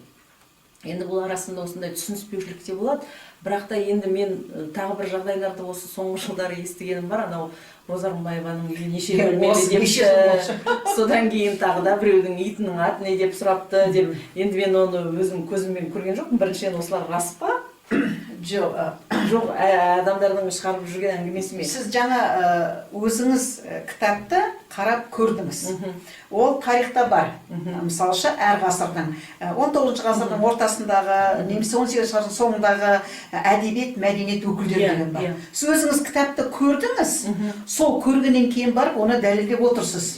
Ендеше сіз ол ата-анаға айтыңыз. Бұл неше жыл? Ол маған да сондай сұрақтар қояды да. Жаңа Абылайдың атының түсі менен Розаның киімінің түсі деген сұрақ неше жылдан бері? Айтыңыз, ол қай сұрақ? Соны алып келші. Егер сол сұрақты тауып әкелсе, тауып әкелетін болса сізгеші, онда ата-ананың дұрыс дерегінші. Жоқ қой. Жоқ па? Жоқ. Өйткені қараңызшы, тестіні мысалы жаңа қазір мұғалім, кез келген мұғалім өзі жасап, белгілі бір облыс орталықтарында жаңа тест кітапшаларын шығарып жатады. Мүмкін сондайдың ішінде болуы мүмкін де. Түсіндім. Жеке адам шығар. Оның бәрін қараймыз. Олардың бәрі жаттап алған. Өйткені неде тұр ғой? Барлығы түгелмен, мәтіннің бәрі түгелмен. Жақсы, жаттап алды енді. Бірақ енді жаңа мәтін келсе, бала одан шатасып қалады. Өйткені ол таныс емес қой. Қараңыз. Жаңа менің ойым қалай 120 сұрақ дегеніңіз 120 сұрақтан еші. Енді қазіргі кезде мен 1,5 балалар алу мүмкін. 1,5 бала алу мүмкін. 1-2%. 1-2%. Республика бойынша бүкіл мектеп бітірушіні алсақ, оның 1-2%. Бірақ бізде одан көп алып жатыр ғой. Жоқ, одан көп алып жатқан балалар қазірше тесттің қорытындысынан көп алып жатқан балалар жоқ. Бірақ бар. Ал оған дейін алып жатқан балалар бар. Жоқ, оған дейін емес осы тест. Мысалы, қанша мысалы 100-ден асырып жіберген балалар бірталай шығады. Енді қараңыз. Дәл қазір менің алдымда статистика жоқ, бірақ менде жыл сайын осындай ой болады. Осылар осы қолдан жасалған бал ғой деген менде күдік тұрады бар бір жүрегімде. Ол үшін мені ешкім жаза алмайтын шығар. Осы қолдан жасап жіберді, осыларға 100-ден асырып, сосын ана өз еңбегімен 60-70-80 бал алған жақсы оқитын оқушылар, мыналар түсіп кетеді ертең жоғарғы оқу орнына. Анау 60-70-80 балдар далада қалды, бірақ олар сол өз күшімен алдау деген ой менің көкейімде жыл сайын болады. Кім? Ләззат, енді мынандай бар да, енді сіз сол жоғары бал алған балалардың оқыған мектебіне, оқытқан мұғалімдеріне бір шетіне сараптама жасап көріңіз. Бірінші. Ол мектеп мықты болуы мүмкін, орташа. мұғалім мықты болуы мүмкінші. Мысалы, жекелеген сол пәннің мұғалімі мықты болуы мүмкінші. Солай қарау керек. Ал енді екінші жағдай бар. Кейбір балалар шын мәнінде оған талас жоқ. Бір қыз бала алды ғой. Малдан жылы, неде жүр ғой интернетте. Соны айтады да, анасы айтады, мен барлық жағдайын жасадым. Қызым күндіз-түні оқыды дейді. Ол қызда намыс, бірінші, талап, ынта, жігер, жауапкершілік. Көрдіңіз ба? Қалай алмайды ол? Жоқ, қараңыз, мен жоққа шығармаймын, 120 бала алатын балалар бар екенін. Мен тіпті өзімнің бір таныстарымның да балалары жаңағында күндіз-түні оқиды, басқа нәрсеге алаңдамайды, сол білетіні спортпен сабақ. Ол бала да сол 120-ға жақындатып алды бір жылы. Өзінің қалаған мамандығына түсті. Бірақ енді олар аз ғой деп ойлаймын мен ондай балалар. Жоқ, қазір де өзі шығып жатқан қорытыр аз ғой, көп емес, көбейіп жатыр. Менің ойлаған мөлшерімнен көп. Енді мынандай тағы бір нәрсе. Сондықтан енді менің жүрегімде бәрі күдік бар. Жақсы. Жоғары балды көбейтіп жатыр ал, жасанды. Енді осы сіздің жүрегіңіздегі күдіктің барлығын сейілту үшін биылғы жылдың қорытындысын көрейік, осыған дейінгі жылдардың қорытындысын көрейік те, солардың бәрін сараптама жасап көрейік. Енді қараңыз, тағы бір басынан өткен бір оқиғаны айтайын. Былтыр не еді? Осындай ұбт кезі, ұбт болып жатқан кезі. Оқиғалар көп екен. Оқиғалар көп, себебі мен оны кейбір осындай нәрсе үнемі ойымда қалады да, бір 3 қыз келе жатыр екен. Осындай қазір бір 2-3 кезі ғой деймін. Содан қыздармен сөйлесіп кеттік, баратын жеріміз бір жаққа барып жатыр екенбіз. Жас қыздар, әдемі, қайдан келе жатырсыңдар десем, ұбт тапсырып келе жатырмыз дейді. Айттым, что-то андай 10-шы класс бітіріп жатқан қыздар ұқсамайды, кішкене ересектеу, ширақтау сияқты сөздері, киім киісі, жүрген жүрісі. Сосын былай мен қара қалғаным айтты, жоқ, біз емес, менің інім тапсырып жатыр, біз содан келе жатырмыз дейді. Осы Алматыда тапсырған екен. Мен енді ойладым, жаңағындай далада барып, сарылып, күтіп отырған шығар деп. Сөйтсем, олар не істеген? Үшеуі отырған, біреуі математиканы, біреуі тарихты, біреуі нені алып, жасап, телефонмен алған жер отырған. Сөйтіп тапсырып келдік дейді алып. Енді мен қалай сенем ана 120 балға осындай оқиғаны, мен біреуден естіп отырған жоқпын, өзіме айтып отырған қыздар. Ол қыздар мені танымайды, мысалы мен білім беру саласында жұмыс істейтінімді, педагог екенімді білмейді, жай бір андай жолымыз бірге болып қалғандықтан. Сонда мен енді тағы да көңіл күйім түсті, мысалы бұндай жаңағы студент әпкесі жоқ, қасына тағы 2 мықты оқитын студент алып келіп, біреуін тарихқа, біреуін математикаға, біреуін тағы отырғызып қоятын адамдары жоқ. Телефонмен оған жауап жіберетін адамдар жоқ. Қалай тапсырып жатыр олар? Ләззат. Мына баланы, мынау әрине 3-ші курстың студенттері барып та, олар мына мектеп бітіріп жатқан мектеп бағдарламасын сақылдап анаған жіберді телефонмен. Ол бала әрине 120-ға жуықтады, балды алып шықты. Ол осы әділеттілік пе? Енді Ләззат, бағана неде өзіңіз айттыңыз ғой, бас жағындашы. Мен 2-3 мектептің жаңағы дайындық тест уақытында болдым. Бәрінің қолында телефон бар депші. Мінекей қазір біздің өкімет сол телефонды алып кірмеу үшін деген тексеріс жүргізіп жатыр ғой. Ата-ана соған қарсылық жасап жатыр ғой. Енді кім ол телефон пайдаланып отырған? Жаңағы ол да ата-ана. Телефон пайдаланбай отырған баласынан шықтан жатқан ол да ата-ана. Кімге жасап жатыр? Ата-анаға жасап жатыр ғой. Ләззат. Ата-анаға. Ендеше анау мүмкіндігі бар ата-ананікі жоғары бал алып отыр, егер сіз оны телефонмен алып десеңіз. Мүмкіндігі жоқ ата-ананың баласы төмен. Кімге жасап отыр? Бұны сол жердегі бақылаушы емес, оның басында отырған басшылар емес, оның қасында жүрген ұстаздар емес, ешкім. Бұл ата-ананың баласы, тағы да жасап отырған ата-ана сол жерде. Ол өзінің баласына жақсы жасап деп істеп жасап отыр. Бірақ ол жақсы оқитын балалардың обалына қалып жатыр. Жақсы оқитын балалар өз шамасынша жасап шықты. Олардікі әрине анадан төмен болады. Енді қараңыз, мысалы мынандай тағы бір нәрселер бар. Былтыр былтыр мынандай болды. Бірінші күні бәрі жақсы алып шықты. Глушить еткен жоқ. Біз екінші күнге түсіп қалдық. Глушить етіп тастап, балымыз төнбей қалды деген әңгімелер болды. Сонда бірінші күні анаған мән бермеген, ана телефонды өшіретінге, телефон ұстамайтындай қылып тастауға. Екінші күні өшіріп тастаған, бірінші күннің балы жоғары, екінші күннің балы төмен бір қалада. Менің таныстарым тапсырды сол жерде. Сонда енді сен оны өшіретін болсаң, барлық күні өшір. Я барлық күн қосып қой. Сонда олар таңдайды екен да, біреулердің балалары тапсыратын шығар бірінші күні. Сол күні тиіспепті ана. Олардың тілімен айтқанда глушить ету деп айтады олар. Ой дейді, бірінші күні глушить еткен жоқ, бірінші күні бәрі жақсы жоғары алып шықты. Мен тапсыратын күні глушить етіп тастап, немесе керісінше, одан кейін үшінші күні қайтадан жақсы болып та қоймайды. Ой, рахат болды, бүгін телефонды оңай қолдандық. Сол қалай енді, бір күн өшіріп тастайды, бір күн қосады, бір күн бұлай. Ана балалар телефон қолданған күні сол күнге тізімге түскен балалар жақсы тапсырып шығады, аналар анандай болып шығады. Осы нәрселер қашан тыйылады? Тыйыла ма жалпы? Тыйылады. Ақырындап тыйылып келе жатыр, ол тыйылады. Бұның барлығын оқушының өзі де, ата-ананың өзі де түсінетін кез келеді. Мінекей қазіргі кез соған ақырындап желі. Не себептен біз кірген кезде телефонды алып қалады? Көрдіңіз бе? Ал ата-ана оған қарсылық білдіреді. Сол үшін дегенімізше қаншама телеарналарды шақырып, ата-аналардың барлығы өздерінің нелерін, қарсылықтарын білдіріп жатыр. Сіз оның барлығын көріп отырсыз. Егер соны бір күнде, өкімет жаңа өзіңіздер, бір күнде барлығын түгелменен барлығын өшіріп тастайтын болса, онда бүткіл ата-ана дегеніміз көшіріп, бізде әлі ондай саналыққа келе алмай жатырмыз ғой. Қараңыз, Айжамал апай. Сондай мен естіп отырмын да жаңағыдай әңгімелерді.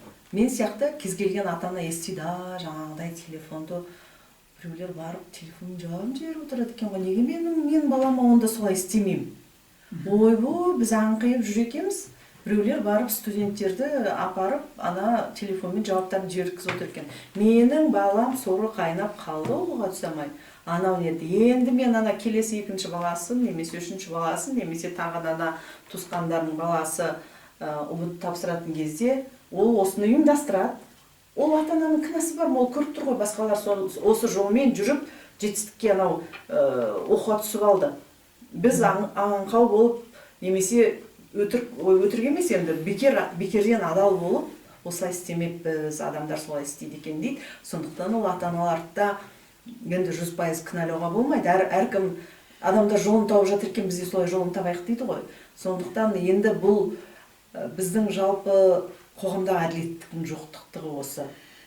Екінші, енді осы жерде тағы бір нәрсе бар.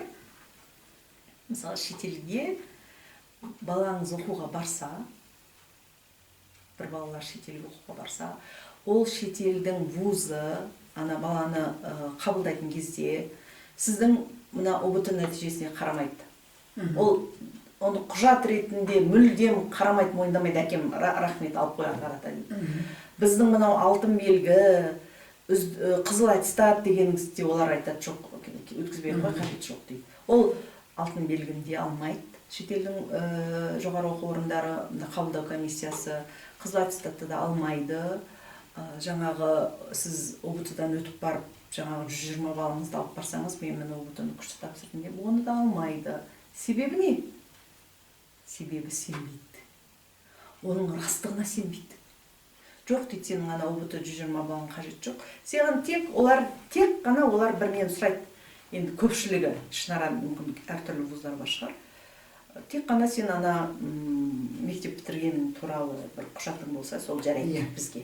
Олар өзінің емтиханын жасайды ана баланы қабылдау үшін. Ол баланы сен алтын белгі апарып жіберсең де шетелге, мойнына медаль ілгізіп жіберсең де, оның ешқайсысына қарамайды. Себебі олар мына жерде соның әділ өтетініне сенсе, олар мүмкін оны көз қырын салар ма еді соған көзін. Олар көзінде салмайды оған. Олар білет жаңағындай жолдармен бізде алып алатын оны. Келсесіз қойған. Солай себебі. жоқ, ол егер ол балада білім болмаса ше, ол жақ негіз болмаса, ол қалай барады ол жаққа? жоқ, енді білім жоқ, дұрыс. білім болғасын өйткені олардың өздерінің талабы бар ғой. Иә, тапсырыс. Дұрыс. Біздің де мысалы өзіміздің талабымыз бар. Иә, Сол олардың сияқты. талабына қарай ол бір білім ғой дүниеде. Ол Әр тілде оқытылатын бір физика, әр тілде оқытылатын бір география, әр тілде оқытылатын бір химия, бәрі білім біреу. иә, сол білім біреу, білім Соны негіз. олар бәрібір анаған Ол- қарамайды. Мен ойлаймын, олар сол оның адал жолмен келетініне күмәні бар, сондықтан оған қарамайды деп. Екінші, енді осы жерге тағы бір нәрсе. Мен келіспеймін онымен. Келіссеңіз де, келіспесеңіз де, осы біздің немізге Ол шетелге барам деп тұрған оқушының өзі де дегенімізше, ол ұбт-ға бару үшін де дегенімізше білім жинады ғой. Жинады, ұбт-ға оны жинады. дегенімізше өз деңгейінде көрсетіп шықты, оның білімі бар.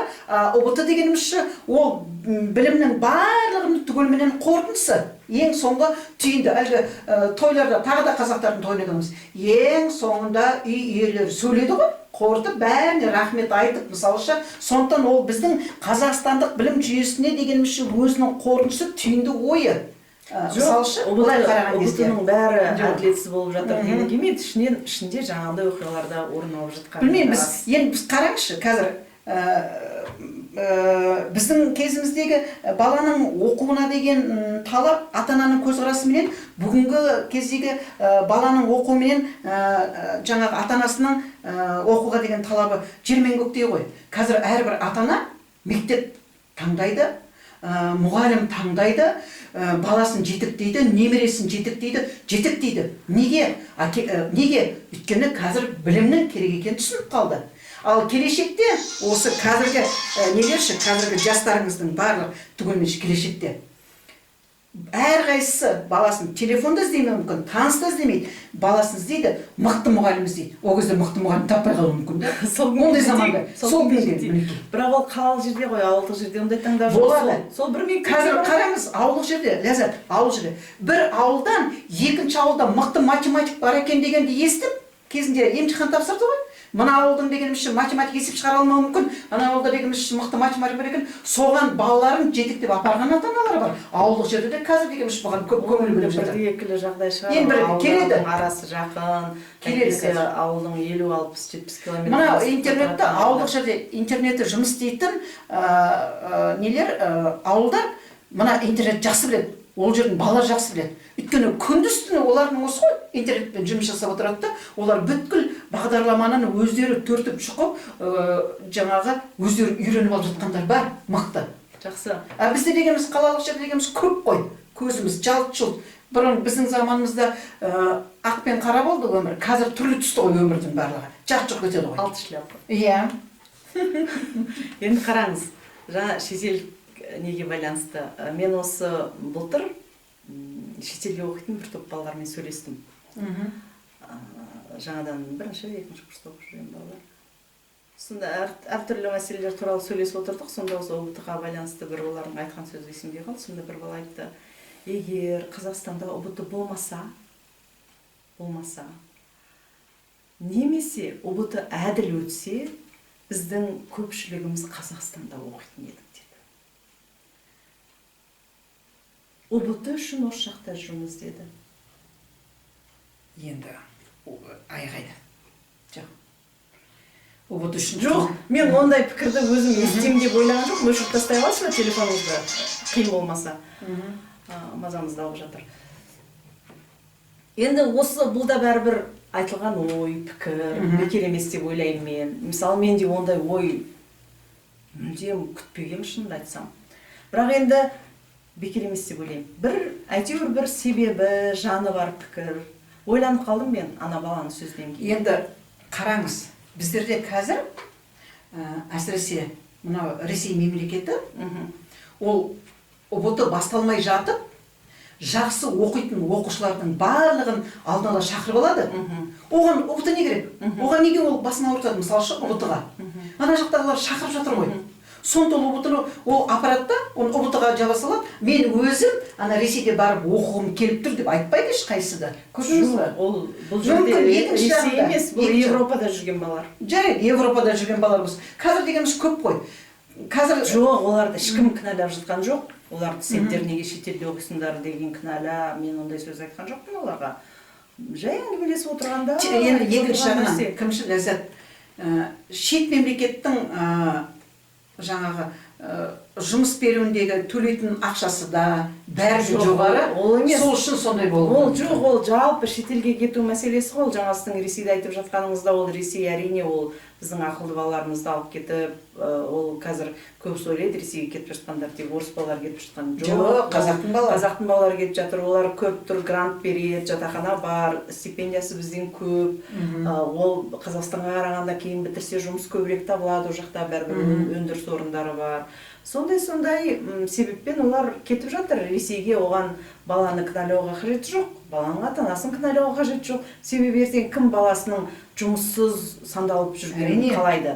Осы мәселе жұмыссыздық. Ол біздің елде өндіріс ошағының жоғы, экономиканың тұралап тұрғаны, айлықтың өте төмен екені, сол себептерден олар кетіп жатыр. Жоқ, мен ол тұрғыдан қарап жатқан жоқпын. Жаңағы ол Европада оқып жүрген балалармен сөйлескенімдегі әңгіме. Жоқ, ол болмаса қандай қатысы бар? Себебі олар айтады, Қазақстанда жоғарғы оқу орнына түсу үшін ұбт-дан жоғары балл алу керек. 100-ден асырып тастау керек, бір өздері қалаған оқуға түсу үшін. Ал ол мүмкін емес дейді олар. Жоқ, мүмкін. Ол шетелде білім алуға, оның дегенімізше білім жеткенде дегенімізше Қазақстанда өзінің білімін дәлелдеуге қалайша оның білімі жетпейді. Солай болып тұр. Міне, солай болып тұр. Ол бос сөз. Жоқ, бос емес. Бос емес сөз. Енді сол оқушыны маған алып келіңізші, менің алдыма алып келіңізші, мен деген жаңағы несін, қазақ тілінің барлығын, әдебиеттің барлығын тексеріп көрейін, мысалы үшін.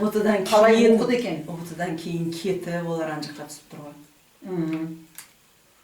ұбт-дан балы төмен болып қалып, Қазақстанның оқуына ілінамай қалып. Жоқ, Қазақстанға шетелге барып түсіп кетіп тұр. Сондықтан ана сөзді айтып тұр. ұбт болмаса, ұбт әділ болса, біз Қазақстанда оқитын едік деп тұр. Енді екінші жағы бар да, мысалы, ол жерде ол мүмкін өзінің қалайтын жоғары деңгей талап ететін оқу орнына түсе алмай тұрған шығар. Ал одан басқа қаншама оқу орны бар, оны ол менсінбей тұруы мүмкін ғой. Сөйтіп барып ол жаққа кетіп қалуы мүмкін. Әрине, өзінің қалаған жеріне түсе алмай сонан кейін кетіп тұр, ол солай келіп тұр. Ана жерге балы жетпей тұр да, содан кейін мына жаққа барғысы келмейді. Содан барып, оған ұбт-ның ешқандай қатысы жоқ, оның көрсеткішін қажеті жоқ, шетелге барып, мысалы, оқып жатыр. Жоқ, енді оның білімі жетті ғой ана шетелдің оқу орнына түсуге. Бірақ өкінішке орай Қазақстанда жете алмады ғой. Қазақстанда менің ойымша жаңағы Қазақстанда жете алмаған кезде ол өзінің қалаған оқу орнына жете алмады. Ол Қазақстанда дегенше оның егер шетелге оның білімі бар болатын болса, неге осы білімменен оқи бермейді? Дұрыс, мен бір нәрсеге келісемін. Жақсы. Бізде дегенше бітіріп жатыр, дипломы бар, барлығы бар, содан кейін ары қарай оны алып кете алмайды. Бізде мынау кадр деп тағы да айтамын. 50 адам жұмыс істейтін болса, бір жерде, соның оны мықты жұмыс істеуі мүмкін. Қалған 40-ында жұмысын сол істеуі мүмкін. Көрдіңіз ба? Бірақ сол 10 адамға жаңағы көтерме ақша немесе көтерме айлық берсе, мүмкін ол солай істеп береді. Соны жақсылап бағаласа, мен осы жағына келісемін. Кадрды бағаламайды деген. Иә, кадрды енді түсінген кадрдың өзінде дұрыс жаңағы нету керек, таңдау керек деген мәселедеші. Бұлай қарасаңшы, мына бетіп қарап отырасың жерде, мына үйдің айналасын жасап жатады. Енді бұлай қарапайым нәрсе, оның жақта дегеніміз үй соғып жатады. Ана үй соғып жатыр, мына үй соғып жатыр, үй соғып жатыр. Соның қайсының қалай соғып жатқанын, қанша неше рет дегеніміз демалып жатқанын, оның бәрі қалай жүріп жатыр. Ана жерде біреуін әдеміледі, екіншісі қалып қалды. Ана жерде дегенімізше ойық қалып қалды деген нәрселердің бәрін көріп отыр. Ол бізде мысалы сауаттылықта бар ғой. Мен жаңа сізге бағана бастадым да, сосын аяқтамадым. 40-шы, 50-шы, 60-шы жылдардағы ғалымдардың еңбегінің бәрін мен оқимын. Сол кезде кітаптарды, сонда жазылған газет журналдар. Неге? Өйткені бір қате таппайсыз. Орфографиялық тұрмақ, жаңағыша стилистикалық тұрмақ, пунктуациялық қате таппайсыз. Ол кәдімгі автобан ғой мына, Қапшағай мен Алматының ортасындағы, немесе Астана мен жаңа Бурабайдың ортасындағы автобан сияқты әдемі түзу жол. Ал қалғанның бәрінде шұңқыр жолдар бар ғой, сіз білмегенше. Сол сияқты келе оқысыңыз, интернеттен бір материалдар, мәтіндер алғың келеді да, соның қатесін түзеп отырасың бұлар. А соны қате кім салды? Соны да бір дегенше бір оқыған салды ғой, қолында дипломы бар мысалшы. Жақсы. Міне осы жағы. ОБТ-ға келейік. Ал Мысалы, қазір ОБТ-ға дайындық жүріп жатыр.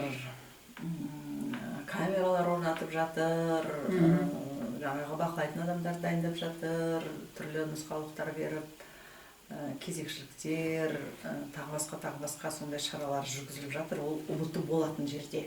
ОБТ болатын жерде енді ата-аналар да келмейді, мұғалімдер де келмейді, ол жерде артық адам болмайды. Тек қана жаңағы ереже бойынша бекітілген адамдар ғана болады, сол ОБТ-ға тікелей қатысы бар. Сосын балалардың өзі болады. Жарайды, жақсы екен. Жаңағы арақашықтық сақтап 2 метрден отырғызады балаларды. Балалардың бүкіл әрекеті жаңағы видеокамераға түсіп тұрады. Ол жақсы дейік, жақсы болып жатыр екен. Оған қарап ойлауға болады, бәрі әділ, тамаша өтіп жатыр екен. Енді бұл сахнаның бет жағы. Сахнаның артына келсек қайтеді? Ал артына келсек. Сахнаның арты бар. Осы көп нәрсе сахнаның артында жасалады. Ол енді бәрібір біреуді барып енді қолынан ұстап алу сондай мәселе емес бұл жерде. Дегенмен де қоғамдағы пікір тағы да. Мысалы, бұрын ОБТ болмай тұрған кезде адамдар балаларын оқуға түсіргісі келіп вузның мұғалімдерін іздейтін, танысудан іздейтін.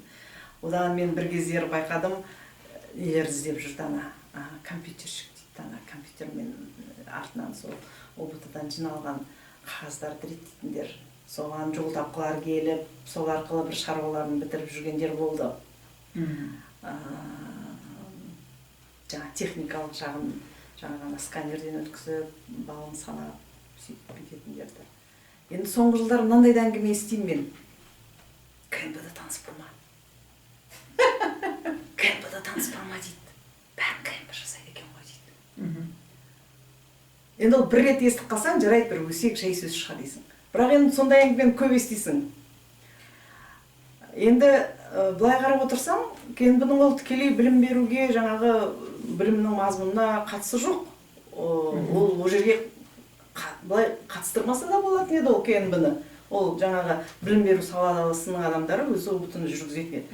Ол КНБ-ның өзін неге қатыстырады? Ана жерде бір әділетсіздік болмасын, заңсыздық болмасын деп КНБ-ның адамдарын ОБТ-ға қатыстырады. Енді сол әділетсіздік болмасын, заңсыздық болмасын, соны қадағаласын деген адамдардың өзі әділетсіздік, заңсыздық жасап жүрген болып тұр ғой. Енді Ләззат, бұл нәрсенің барлығы түгелменен ел айтып отыр ғой. Әлгі жел тұрмаса шөптің басы қимылдамайды, сіз соны айтқыңыз келіп тұр ғой. Осы жердеші. Енді олардың барлығын түгелменен сеніммен жіберді ғой. Көрдіңіз бе? Сеніммен жіберді. Бәрін сеніп отыр ғой. Жоғары жақтың бәрі түгел сеніп отыр. Жұмысқа алды, бәрі сеніп отыр түгелменен. Ендеше сенімнен шықпай отырған адамнан не сұрайсыз? Осыны айтыңызшы мағанша. Адам. Енді ол капитал қазіргі кезде адам. Сенімнен шықпай тұр екенде осылай қарап отыруымыз керек пе? Енді жоқ, қарап отырмаймыз ғой. Сол сенімнен шықпаған адамдардың бар. Мүмкін ол бір жерде көресіз, бір жерде көрмейсіз. Жаңағы оқушы шпаргалкаменен жұмыс жасап отыр, мысалыша. Біздерде неткен кезде, орындатқан кезде қарап тұрмыз ғой, бақылау жұмыстарын алған кездеші. Көрді, қалай былай қарасаңыз, бақылау жұмыстарында үнемі төмен алып отырады да, жазба жұмыстарында, ауызша жұмыстарда жоғары балл алып отырады ғой. Сонда неліктен пайдаланбай қалады да шпаргалкалар. Мінде сонда қарап тұрсаңыз, сіз біреуін көресіз, біреуі сізден де мықты болып шығады. Сіз оны ұстай алмайсыз, шпаргалканы қалай, бірақ жоғары алып отыр. Сіз оның білімін білесіз, өзіңіз айтпақшы. Білімінің қандай деген? Бірақ ол жоғары алып отыр, анам жоғары отыр, анам бірдей алып отыр. Бірақ соны көрмей қалуыңыз мүмкін ғой. Көрген кезде оның барлығын түгелменен сол жерде түсіндіріп айтасыз. Мінекей осындай жағдай. Сондықтан барлығы мынау адамның өзінің жауапкершілігіне байланысты. Енді не істеу керек? Сондай халықты жан-жақты пікірге немесе осындай шашыраңқы ойларға бір жүйесіз, негізсіз пікірлер келтірмеу үшін соның басқасында жүрген адамның барлығы дұрыс болу керек. Ләззат. Жоқ, енді дұрыс. Мен түсініп тұрмын. Мүмкін мен өзім солай түсінгеннен кейін сіз мені түсінбей басқалардың сөзіменен сіз неге осыны жаңағы мойындамайсыз деген келді. Мен мойындай алмаймын. Өйткені мен мойындалмаймын. Алдында отырып оқушының бәрін түгелмен мен бүйтіп апарып мына шығарылған көшір деп айтпаймын. Мен айтамын, не түсінбей тұрсың? Не түсінбей тұрсың? Бәрін жазып болдың ба, кел, бергел, отыр. Мынау мынандай болады, мынау жерде мынандай болады. Соның бәрін артынан түсіндіріп жіберемін да, мен сондықтан сіздің жаңағыда айтқандарыңызды түсіне алмаймын да. Ол енді мен ойлап шығарып жатқан жоқпын ғой. Ол енді дұрыс ел. Сондықтан әлі айтамшы, біздің елдердің деңгейі, ой өрісі барлығы түгелменен сондай әңгімеге бейімді болып кеткен. Сол кен бе? Не істесе ол істеп жүрсін. Ол не істесе ол істемес, өкімет жіберіп отыр оныншы. Мысалышы, ол бір түнде өкіметте ақымақ емес. Ол бәрін қарап отыр. Ол бір түнде, анау сіздің адамыңыз бір түнде дегеніміз ертеңге ауыстырып жібереді басқа. Сонда не істейді оқушы? Есіңізде болса, бір жылдары. Мысалы, ол біздің басымызда өткен жағдай. Оқушы отырады, күте тұр, мен саған әкеп беремін. Жоқ. Міне. Жоқ келеді. Балаға сөйленгеннен бала күте. Ол соншама оқыған баланы түкілмейді емес қой. Тұр, бір бал жетпей қалады. Бір-ақ бал. Ол кезде өтетін бал 40 болады. Бір бал жетпей қалады. Келеді жаңа үйіне келіп, шу шығарып, сендер сөйтем дегенше бүйтемші, ойламайды. Сонда да біздің сон жанындағы достар алып қалды, аман есенші. Ештеңе жоқ, бәрі болады деп. Кім кінәлі? Тағы да ата-ана кінәлі. Көрдіңіз ба? Ананы келетін адам келмей қалды баратын. Неге оған сенеді? Мен балаларға осының барлығын мысал етіп айтамын да, сенбей өзіңіз, медем абай, тағы да абай. Өзіңе сен, өзіңді алып шығар. Міне. Ақылыңмен еңбегіңе шығар. Сенбеді шығарайды. Тұрса да қанша мақтап. Міне. Көрдіңіз ба? Енді дегенмен де біздің жаңағы менің ұстанымым сол. Әділеттікті ту етеді, соның болуын қадағалайды деген адамдарымыздың өзінің ішінен де ниеті, қолы таза еместер шығып жатыр деген сөз ғой, иә? Ол бірте-бірте бәрі жөнделеді. Ләззат, бәрі қалпына келеді. Біз қазір шетелдің кейбір техникасының да, жалпы өмір сүру дағдыларында бәрін бойымызға сіңіріп алдық қой. Былай қараған кезде ол да бірте-бірте келеді. Оны да біз бірте-бірте жеңеміз, бәрі де болады. Біз бірақ осы кейінгі ұрпақтардың барлығын дұрыс мынау тәрбиелеп, барлығын түгелменен былай жіберіп, олардың бәрін әкеліп, солардың дұрыс болуын қамтамасыз етуіміз керек. Жақсы, келеді бәрі болады. Айтқым келіп тұрғаны, біз мынау сахнада болып жатқан мәселеге әрине көп назар аударып жатырмыз. Осылай болсын. Енді бәрі соның әділ, дұрыс болуына, бала өзінің білімін көрсете алуына бағытталған. Бірақ енді арасында жаңағындайларда әттеген айлар болып жатыр. Біріншіден, екіншіден сахнаның артында да бір балды көбейтіп жіберетіндер, түзетіп жіберетіндер деген сияқты оқиғалар болып жатыр. Жалғыз ол білім министрінің қолында емес, оны жөндеу. Ол бүкіл қоғам болып жөндеуіміз керек оны. Ол жүрек адам. Оған әкімдік те қатысады, ұлттық бірыңғай тестілеуге. Оған жаңағы ұлттық қауіпсіздік комитеті де қатысады. Ішкі істер жаңағы күшті құрылымдардың бірталай қатысады. Енді қатысы жоқ адам аз деуге болады енді. Тіптана нелерді де әкеп қояды ғой, өрт сөндіргіштерді де әкеп қояды. Жаңағы медицина саласының қызметкерлері жүреді. Сондықтан осы бұтының адал болуына, біздің балаларымыздың жылап қалмауына бәрі адам атсалысу керек. Бірақ өзіңіз айтқандай жаңа қоғам басқа жолдарды көбірек іздейтін адамдарда жеткілікті қазір әлі. Көп, иә, солар көп болып тұр, иә. Солар басым болып тұр. Солар басым болып тұр. Олар іздейтін адамдар басым болып тұр. Және сол жолды табатын адамдар да басым болып тұр ғой. Қазір қараңызшы, неге ғылым, неге білім бәрі төмендеп кетті? Өйткені ол ғылым білім іздейтін адам жоқ қазір. Ана жол іздейтін. Айла іздейтін адам. Иә, айла дұрыс. Мінекей, мен айтамшы, кез келген анау жас мамандар келеді ғой, мен бір-ақ ауыз сөз айтамын. Өзімнің бітіріп кеткен түлектеріме айтамын, қазіргі студенттеріме айтамын, бір-ақ нәрсе. Сен деймші, сен жұмысқа тұрсаң деймші, жұмысқа тұрсаң. Ол бастығыңнан да қорықпа. Оның дегенімші орынбасарынан қорықпа. Сен анау кімге қызмет етіп жатсың, сол адамнан қорық. Оқушыға айтамын, неге мұғалімге айтамын. Сен директордан қорықпа. Сен завуштан қорықпа деймін. Олар саған жұмыс беруші. Сені тексеруші. Сен алдыңда отырған 30 оқушыдан қорық. Өйткені саған баға беретін, сен біліміңе баға беретін 30 оқушы. 30 оқушы 30 ата-анаға айтады. Ол қалай айтады? Сен қандайсың? Солай айтады. Мысалы, ол 30 ата-ана 30 ауылға айтады. Міне сөйтіп бар. Сондықтан алдыңдағы оқушың қалай білім алады? Сен оны қалай оқытып шығасың? Бәріне бірдей қара, бірдей көзбенен қара. Барлығына бірдей білім бер. Бірақ оның қабылдауы әртүрлі болады. Ол әртүрлі қабылдайды. Бірақ келешекте мынау алға қарай кетіп қалуы мүмкін. Бірақ келешекте жылдар өте келе оның барлығын түсінетін кез болады. Өйткені ол бала ертең дана болып шығады. Сол дана кезде сенің даналығыңды түсінетіндей жағдай болса болды. Мейлі ол бала шала болсын сол кезде. Мейлі ол бала нашар оқысын. Нашар оқитын бала жоқ, оны оқыту керек. Мейлі, мен мысалы 3-ке оқыттым ба, мен өзімнің 3-ке оқытқан балам кез келген жерде 4-5 бал алатындай оқытып жіберем. Барынша мен өзімнің біліме солай жауап берем. Сол баланы күндердің күнінде ол бала дана болған кезде сол кездегі балалығын да, шалалығына да есіне түсіріп дегенше менің еңбегімді бағаласа болды жетістір. Енді өкінішке орай, жаңа сіз айтқаныңыздай, мына оқушылар мен туралы не айтады?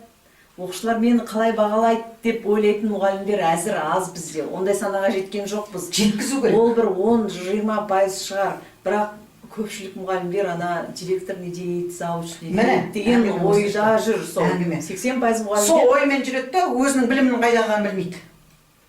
Ләззат, сол ойменен жүреді да, қайтсем анам дегенімізше, қайтсем мен ертең сағат аламын ба, алмай қалам ба, боламын. Сенің білімің болса, кезге жерде сағат аласың. Мен пенсионермін қазір. Мені шақырып отыр ғой. Мысалшы, былай қарасаңыз, міне әңгіме қаяқта жатыр. Енді тағы да ұбт-ға қатысты. Тағы да енді осы қоғамда айтылатын әңгімелердің бірі ұбт қажеті жоқ, ұбт-ны алып тастау керек. Енді қандай форматты қабылдағысы келеді? Бұрынғыдай емтихан болса жоқ, емтиханнан қайта дегенімізше, нағыз сол емтихан. Сіз комиссия 4 мүше отыр. 4 сұрақ берген кезде сол 4 сұрақты білесіз ба? Сіз мынаның ішінде сұрақтың барлығын білесіз ғой? Мынаның ішінде сұрақтың бәрімен таныссыз, осының барлығын жүйесін, бізде жүйені білмейді. Шашыраңқыда білімнің барлығы. Соның жүйесінің барлығын біліп алсаңыз болды. Ешкім қажет жоқ. Сіз мүмкін келешекте, күндердің күнінде ол жаңа КНБ деп айтып отырсыз, жаңа басқа бақылаушы. Ешкім де болмайды. Бала өзі отырады да, ешкім жоқ жанында. Міне, ата-ананы сол кезде көресіз, ата-ана баласына көмектесе алады ма, жоқ па деген әңгіме шығады. Күндердің күнінде тек қана техникамен ғана сөйлесесіз, ешкім жоқ қасыңызда. Ешкімге сіз кінә таға алмайсыз. Сондай заман келеді. Сонда не істейді? Бәрібір білімге келеміз ғой. Келе жатырмыз ба?